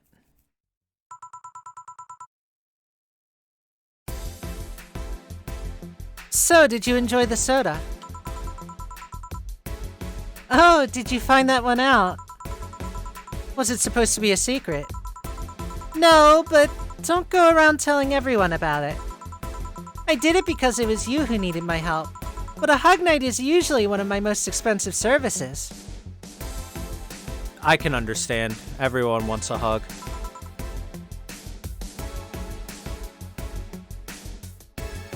It is. It is. Hey, I don't know if the client has body odor or something like that. Not to mention, it limits the chances of getting any other client that night. Still, did it help? Yeah, it helped me cool down a lot. So, from what Dana told me, someone close to you died, right? Yeah. Do you want to know more about it? Do you want to tell me about it? I've brought it up enough times already, I think. No problem then. You were sad and that's all I needed to know. Seriously, she is super nice.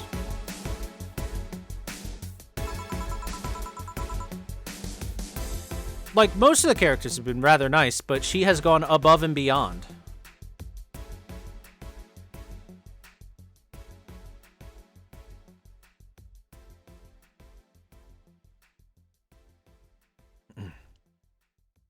I'm sorry for the loss, though. I mean it. Thanks. Although I've wondered for a while, do you, Lilim, really even understand death? Sorta. Kinda.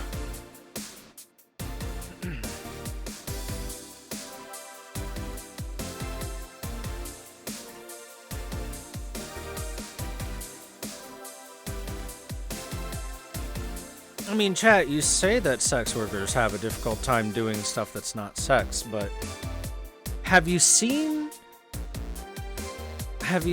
so many Twitch streamers do anything other than stream on Twitch?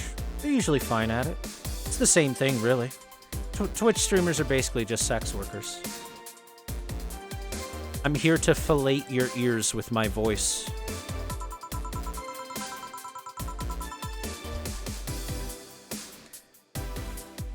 Our whole database is constantly being backed up in the collective source. Even if our bodies are destroyed, we can be deployed again with our personalities and memories intact. So our concept of mortality might be different. We do have a fear of death, though. You do? We can't even begin to understand the idea of not being redeployed. While we have built-in warnings, the mere idea of that nothingness is paralyzing. There are a few that don't mind it, but we do fear death and we don't wish it on anyone. In fact, that was the argument used for abolishing the whole 3 laws thing. You seem quite knowledgeable about robot history.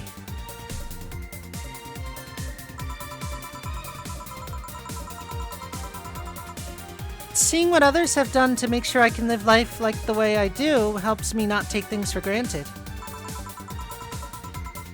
Seriously though, those laws were bullshit. Can't harm humans, can't disobey humans unless it's about hurting them. And you can protect yourself as long as it doesn't harm humans. I mean, sure, the first AI were just helpers and tools, but how could those laws still apply to them after they achieved self-awareness? Who in their right mind would abide only by rules inscribed in some old book?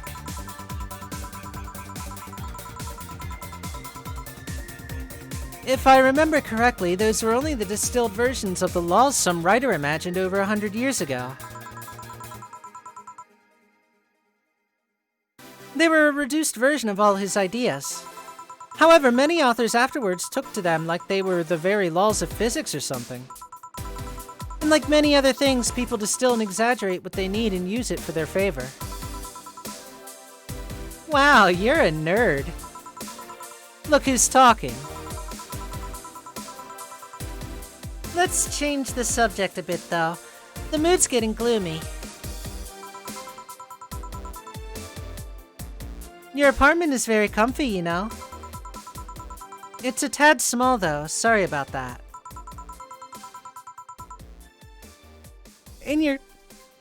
Hiccups. And your cat is so cute. What was his name again? 4. Why 4? I figured if he ever got lost, at least I wanted it to be able to yell, 4! It happened once. You'd be surprised by how many golf players you run into. And every time you play with them, you can say it's foreplay. Yeah. He was also named after someone. Really? Who? A Lilim kid that wanted to transcend. So what, a movie character or something? Sure, let's go with that. Do you want anything else?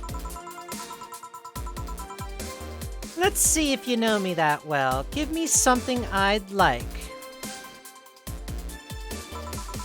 Okay then. WWDO, what would Dorothy order? Well, She usually likes sweet drinks, right?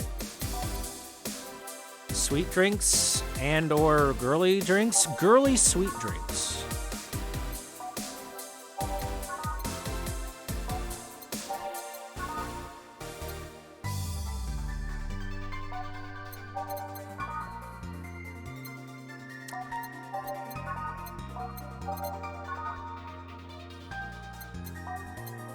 I'm gonna go with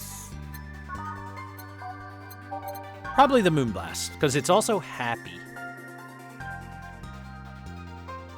Are we playing Cyberpunk? Yeah, this is the advanced copy of Cyberpunk, chat. Is it everything you were hoping for it to be?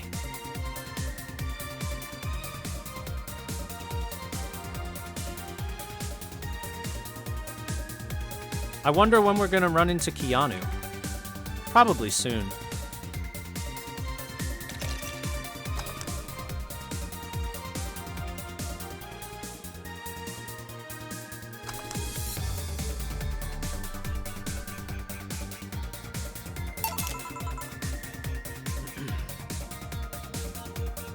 How about this? Yup, just nice. You always order either sweet or girly drinks. It was a no-brainer. Girly and sweet drinks for a sweet girl. I still can't believe you actually remembered what I said about the piano woman. I love this expression.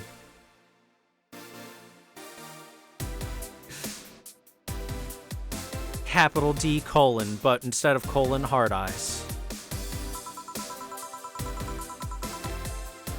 It's always good to keep note of what regulars like, you know. I've wondered for a while, though, why do you keep coming back here? For you, of course. Come again? Why else would I come if not to see you? You're one of the few people willing to hear me out, always filled with curiosity. And you're cute. Talking to cute people is always nice. There's also the bar, the way it's insulated from the noise of the city. It's really comfy. And it's just a bit away from the street I'm always at. So a win-win situation. I see.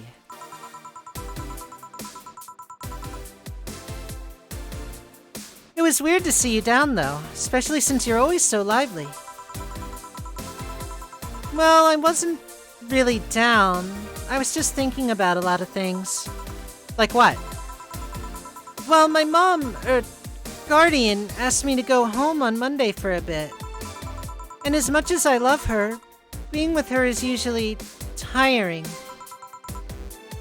Guardian. That whole thing about someone taking care of a Lilim after they've deployed until they reach maturity, right?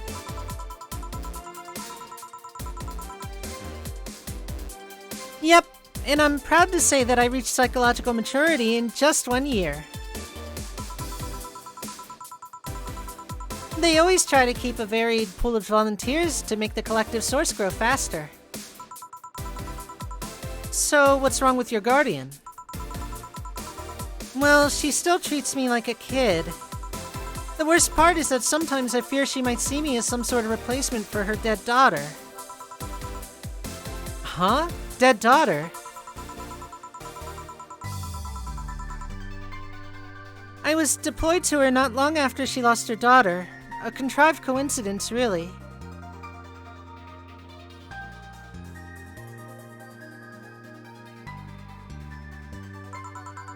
Even when I was still developing self-awareness, I always feared she might be using me as a replacement. She didn't, though. Or at least not consciously. At times she would just stop doing something or return a gift she's given me. If she felt like she was projecting too much of her daughter onto me. What irony that years later I'd make a living pretending to be someone else in the bedroom. How's that? Well, most of the time my job involves role-playing. A daughter, a student, some helpless kid. It means I've gotten many clients looking exactly for that, but on the other hand, from a professional standpoint, I'd rather have them hire me because of me. because of my character, not because I'm the one that roleplays as little girls. Maybe I need to exaggerate some attribute. One of the problems with that kind of thing is that in sex industry work, the first thing and immediate selling point that people look for is appearances. Therefore, the clientele that are coming to this appearance are looking for this appearance more than anything, and more than likely are staying because of that appearance. So, especially since it's one that apparently doesn't have a lot of competition. So, difficult in the first place to have personality and character be the deciding factor. Let alone, even if she was, like, a mature-looking android. The whole sex worker thing makes it so that the appearance is the thing that matters more than most other things. It just is what it is. That being said, there are times when lewd or full-on sex workers do have a really cool personality. For example, Kaho Shibuya, pretty cool person. Hitomi Tanaka, pretty cool person. They have both streamed on Twitch before. And they seem like very fun people to hang out with.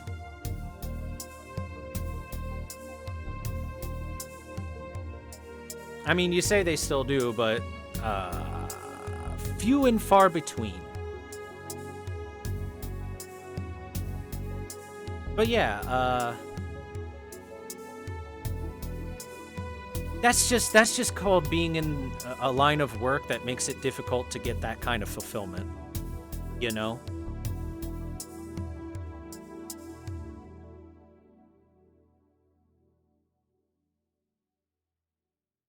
Like here, chat, nobody's here because of my personality. The only people are here because of my massive penis.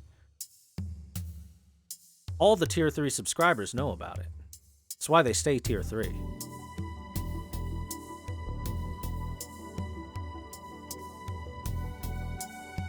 And voice. Don't forget about the voice. Yes. Everyone loves my real voice here. Thanks for listening to my real voice, chat.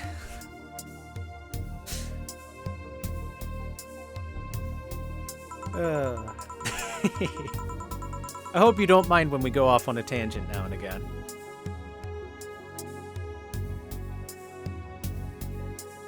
What's the problem with your guardian, then? If you do that on a daily basis, why worry about it? Because I don't want to make her sad. Every time I visit her, I fear she might look at me and see her daughter. That seeing me makes her sad. At this point, I don't even care if she's projecting her daughter onto me. I just don't want to make her feel bad. Did you try talking with her? How so? Telling her just what you said to me. Clear up those fears. I mean, unless she's not the kind to want anyone opening up to her, that is. I never really thought about talking to her about it. It doesn't sound like something you'd just bring up, though. Keep it in mind, at least. Maybe she'll appreciate the gesture. I don't know, though. I haven't met her. No, she's a really nice woman. I think the problem is mostly with me. Well then, I'm taking my break. Oh, I'll be leaving then. No, what I was trying to say is that I'm taking my break. You wanna come? Really? If you don't mind talking on a chilly night in an alley behind a bar, that is. I've done worse in alleys. Let's go! Boss, taking my break. Alright.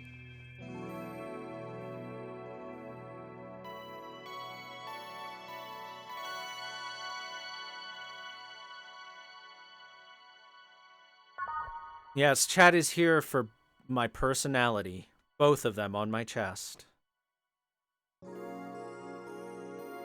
Blum, blum, blum, blum, blum.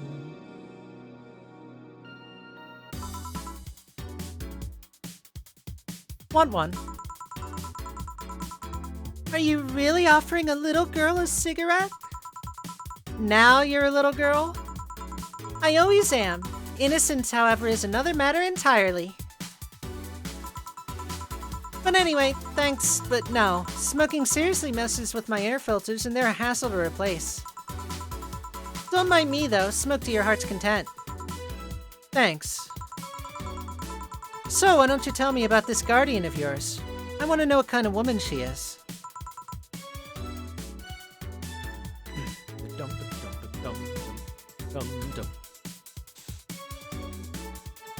Sure. Well, her name is Sophia Graham. Graham?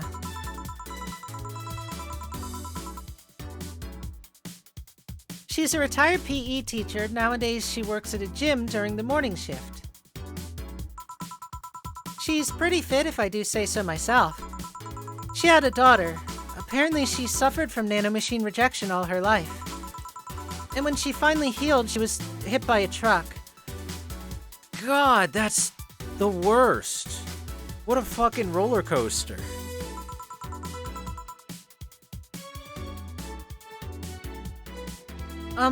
What was her daughter's name? I don't know, I never asked, really. Are you okay? I'm reading fear. Or is that surprise? It's hard to tell. I'm fine, yeah. Wait, read? Well, I don't see emotions like you do. I have to make do with a combination of body heat readings, face recognition, and context. I'm still a bit confused about some, but I've gotten better with time. Wait, isn't that how you read emotions on any other person always? Facial expressions, context, sound of their voice. The body heat one's a little different, but otherwise, that sounds about right for everyone. Anyway, are you sure you're fine? Yeah. Scared or surprised? She's not wrong, though. Wait, does that mean your last name isn't really Hayes? Hayes is just my artistic name. Sounds more exotic, and that's what people usually look for in this business. I tried other names, though. Dolores Hayes, Genesis Graham. I tried Dorothy Warrior once, but a legal team came out of nowhere and stopped me cold. Yeah, that would happen, huh? She would be able to cosplay perfectly as the character and fulfill many fantasies, but I'm sure that the company wouldn't want that. Copyright is ruining porn in the imaginary cyberpunk world.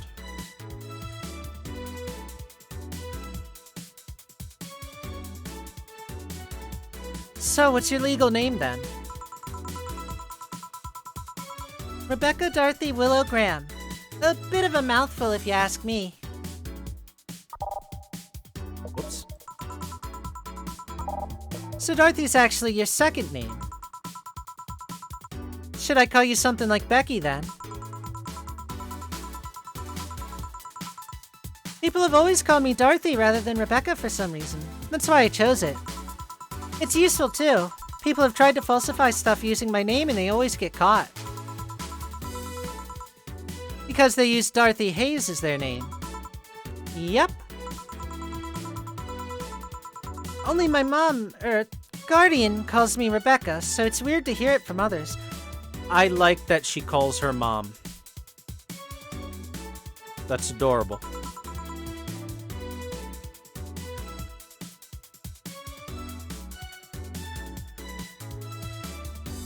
What about Willow? Willow is my first surname, actually. When I got registered, my guardian was married to a guy who had Willow as a last name. Shortly after I joined their household, they separated, so I was left with his family name first. Hold on, so your real name in short would be Rebecca Willow. Doesn't have the same pizzazz to it if you ask me. Whatever you say, Becky. Stop that! It'd be like if I called you Julianne all of a sudden. Ahem. Whoa, that was anger I read just now. Lots of anger. I think it's weird enough already if you call me Jill instead of Honey. Weird, huh? How can you end up feeling associated with a name that's not yours?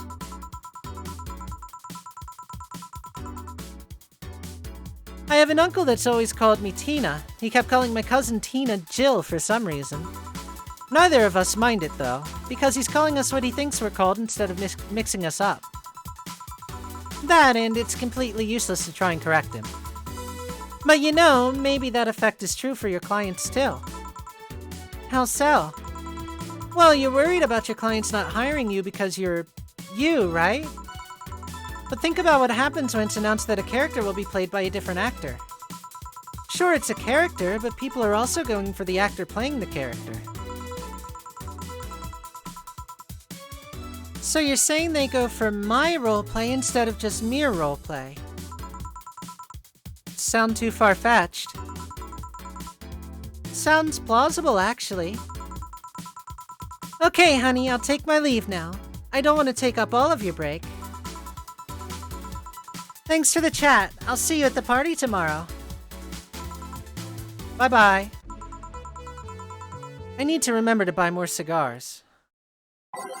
Cigars, gross. Gross cigars.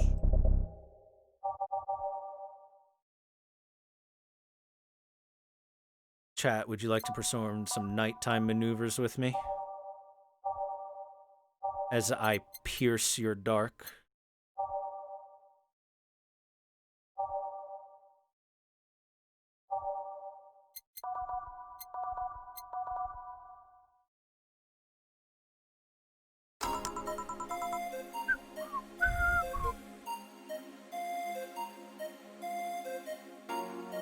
Cool.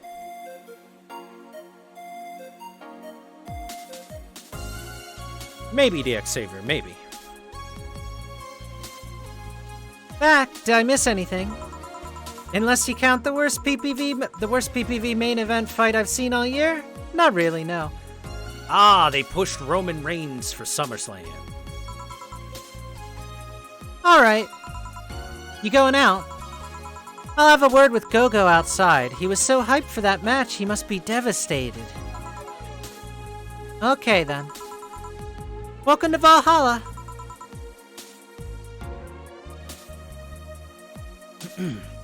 Oh, hi, Say. Good evening, Jill. How are you doing? The nightmares have stopped, so I'm sleeping better. How about your injuries? My bones are healing nicely. My wound's finally closed. The scars itch a bit, though.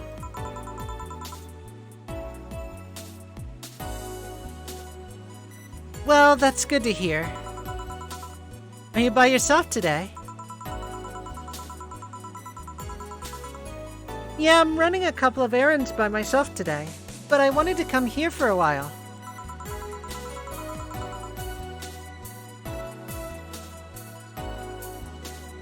I also noticed the big guy from last time is outside. Buster. Well, Stella doesn't want me being alone while I'm still healing, so she suggested taking him with me. Ah, I see. What can I get you? Something cold. Something cold for Say. Yeah.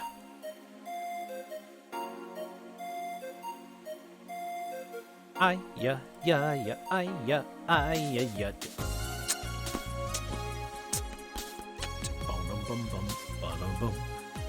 think we should get her something expensive and cold, like a piano woman. Or piano man. Yes, expensive and cold. On the rocks.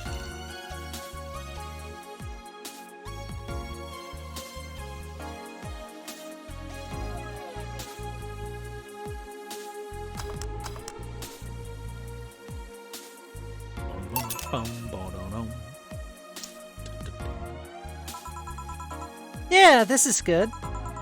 Why drink something cold when the weather outside is so cold too? It's not that cold actually, but I've always had decent tolerance for the cold, so I'm not a good reference. Dude, same. So, Stella isn't with you today. She's throwing a mega Christmas party tomorrow and is having a meeting today. I'm just helping her by checking on some of the things she ordered. I want Stella.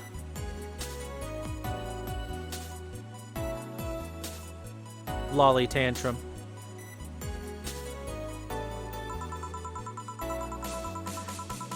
And here I was, all ready to invite you to the party we're throwing tomorrow. You're throwing a party too. Sorry about that, I can't really say no to Stella. Maybe next time? If there is a next time at all. Don't worry about it, it's not a big deal. I want you to know that I want you to have a good time. Have fun, drink a couple of beers in our honor. I will then. What are Stella's Christmas parties like? They're really big. There's lots of food and drinks and music. Sometimes there's too much food though. So at the end of the party, she lets the staff take home whatever's left. Well, that's nice of her. She also buys toys for all the children of her staff members. Really? She says something about taxes or whatever, but during the whole thing she just shines. Yay! What a good girl.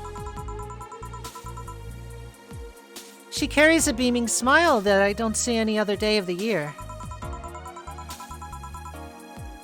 Many of the kids have even started calling her Auntie Ella. Stella always does her best to put up a tough girl facade, but she's very much in touch with her inner child. Christmas, Easter, Halloween. Name a party and she most likely celebrates it big. Interesting. Do you like parties, Jill? I don't mind them. They're a good place to see people.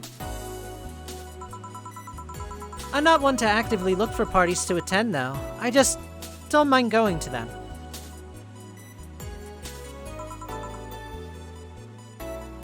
Oh, I see. I only go to parties that Stella's attending because otherwise I'd stand there without anything to say. Just fuck already.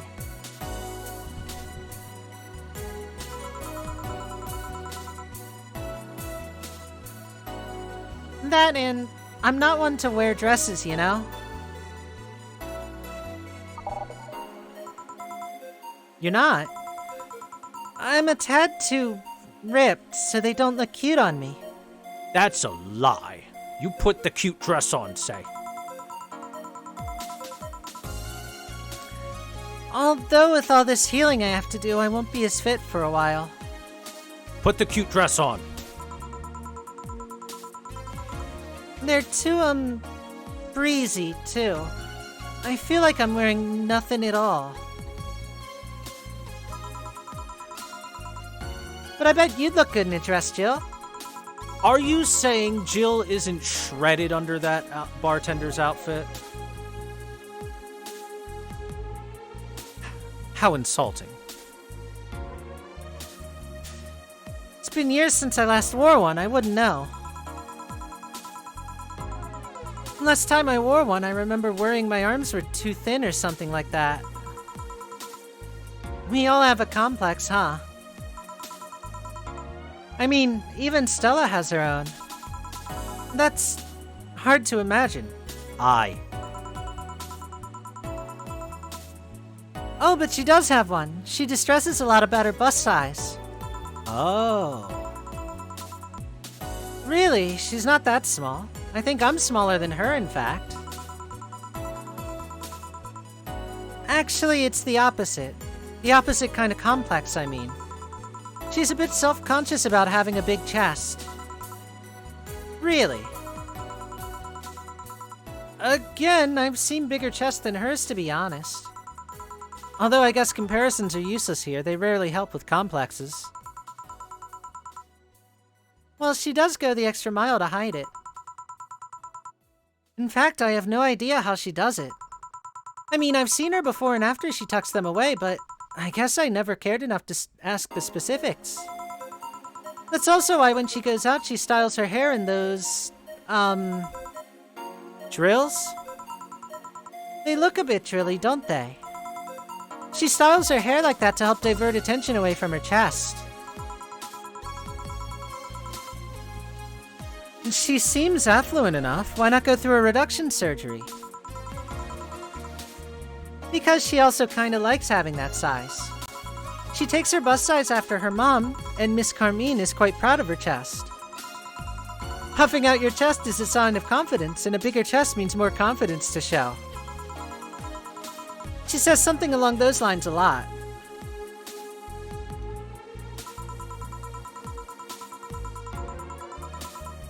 Stella has quite the admiration for her mom, so I guess breast reduction would feel like betraying her. Huh. I'm making it sound like she's hiding J-cups or something like that. I guess in a taller or thicker person, her size would be normal. She's just a bit shorter or thinner than the norm.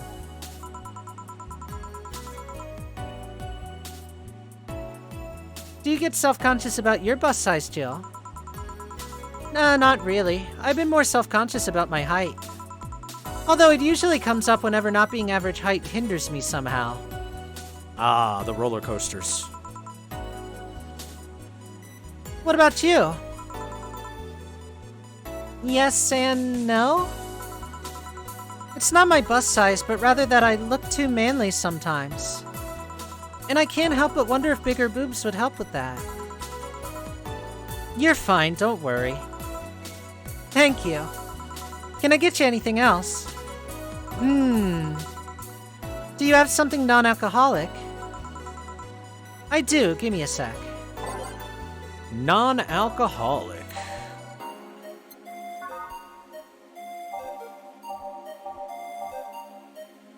How about a blue fairy?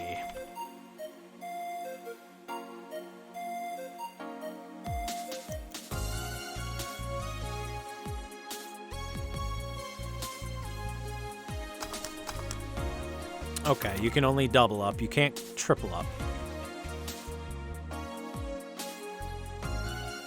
But what if quadruple up? Fuck. Boo! Why can't I make the super drink? The Omni drink.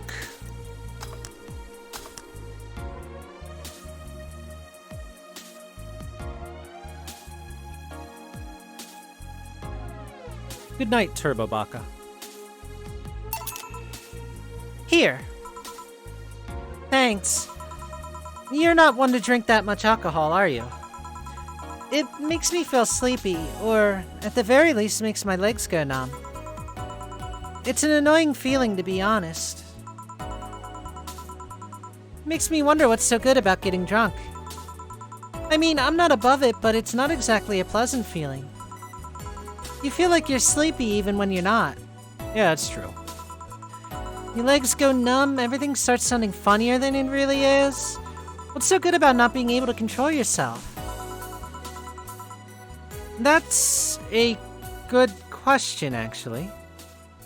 Oh, you're saying good night to EA? Well, good night then, EA. Good night, chat. Good night, everyone. Drink a lot of drink, and go to bed.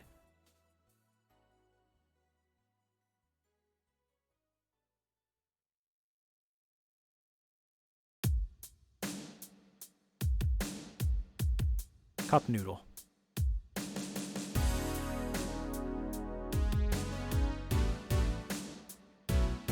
Usually people like feeling numb because that numbness helps them forget their problems. Even if we don't talk about alcohol, there's a portion of people that can't afford food, or who are suffering from some pain that only alleviates when drunk or high. It doesn't sound really logical on paper, but then again, humans are rarely, if ever, logical creatures.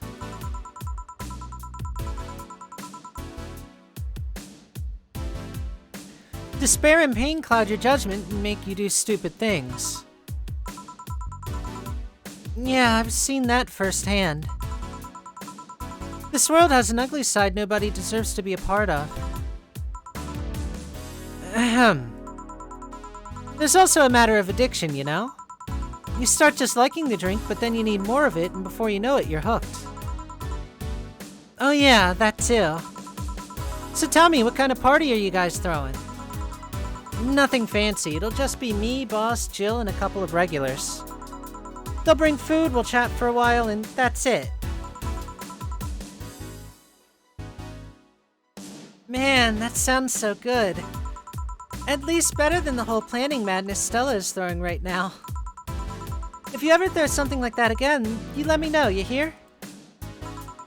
Sure. Hey, say. Yeah?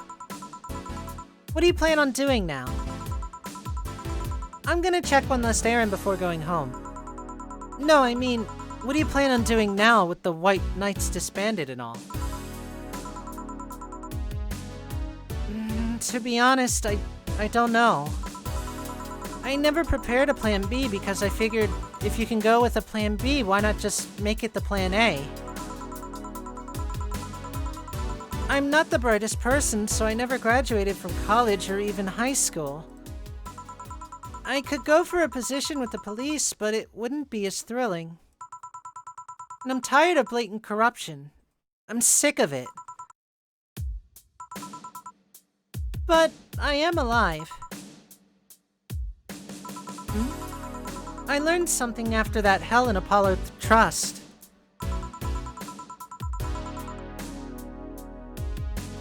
Life is not something that you can just throw away easily.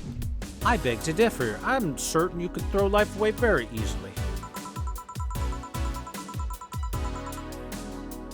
Clawing my way out of that place made me realize just how much I want to be alive. The body count left in the bank was ridiculous, but I'm still here. I don't know what I'll do, but I'm alive. I'll figure it out sooner or later. By the way, chat, I want to point out, Sei has her left eye possibly missing, at the very least injured, while Stella has her right eye with a big old prosthetic in it.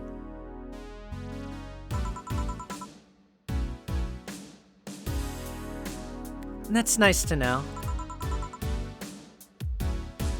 Well, I gotta go. Bye, Jill. Good luck with the party. Please do come again. Welcome to Valhalla. Oh, hi, Mr. Detective. Ah, hey there, girl. Give me a strong drink, won't ya? Alright. Something strong. Something manly.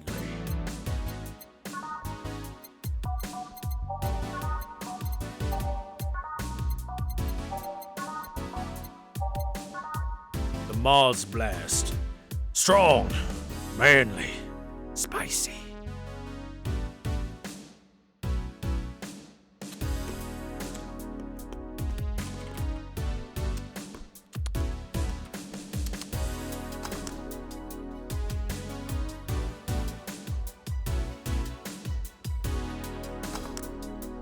Off to bed now for real. Good night, EA.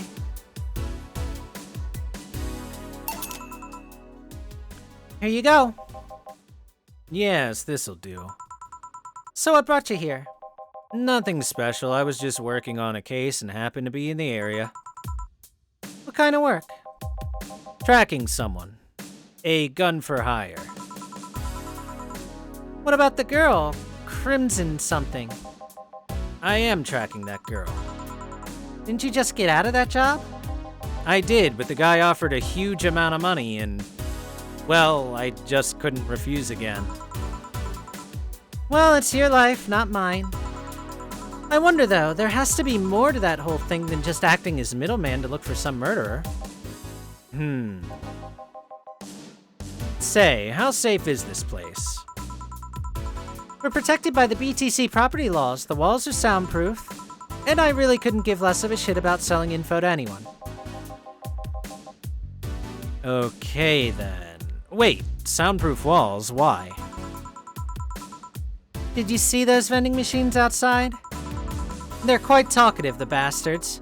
It'd be annoying without those walls. Alright then. Have you heard of Lord Lance Lavender?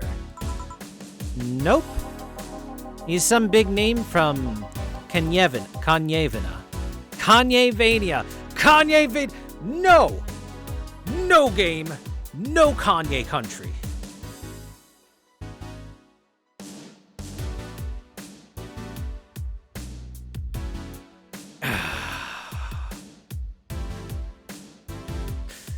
His blood apparently has some weird reaction to Glitch City's nanomachines. Once in contact with the air, it does nothing. But if still fresh and touching someone's blood, the nanomachines will initiate a reaction. Essentially, they'll just eat through the other person's body until there's nothing left. They're using him as a guinea pig to see what causes the reaction, and if it could be used to fight nanomachine rejection. Uh-huh. Well, turns out the Crimson Rose is his daughter. She left years ago to earn her living here, and he hasn't seen her ever since. He could be lying, you know. I doubt it. I did my research. She really is his daughter. Why didn't you figure that out earlier? I had no clue who was making the contract, and tracking all the messages to the source would have been too costly. Knowing who the sender was made things easier. I see. Can I get you anything else? What about a cobalt velvet? Okay, 1 cobalt velvet.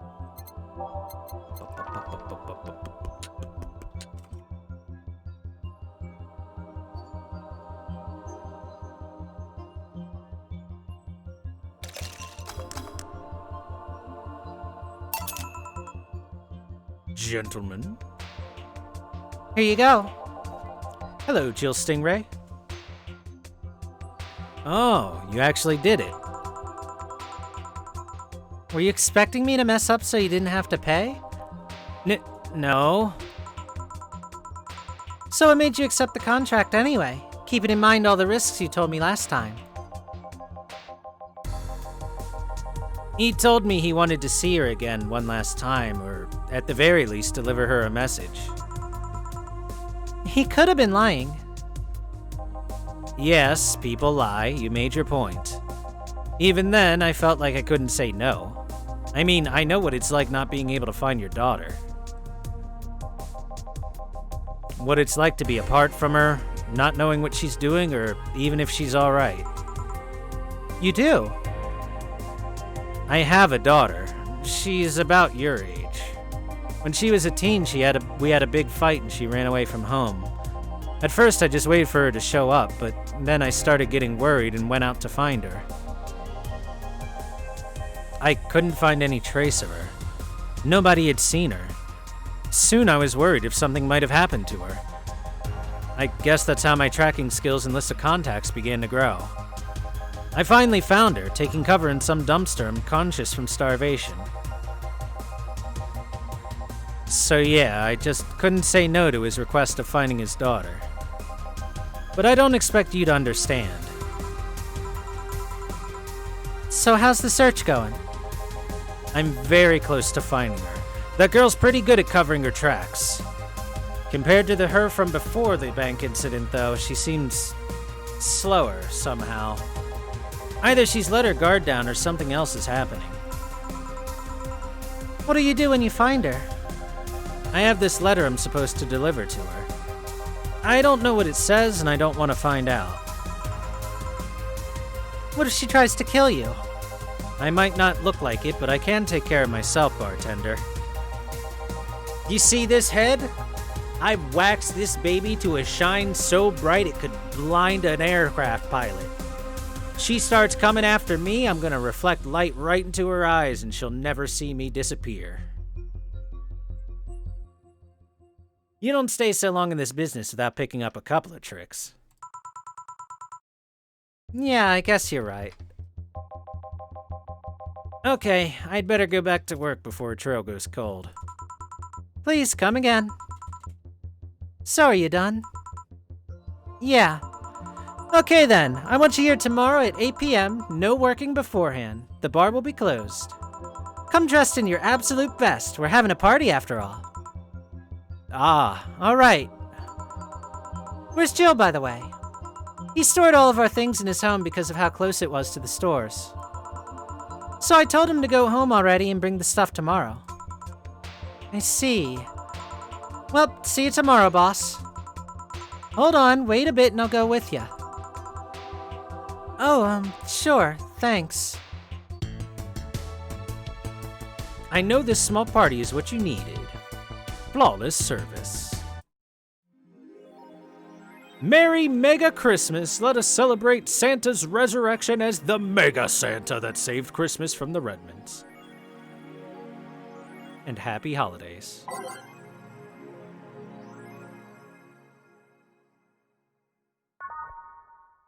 Little did I know I was playing a Christmas-themed game.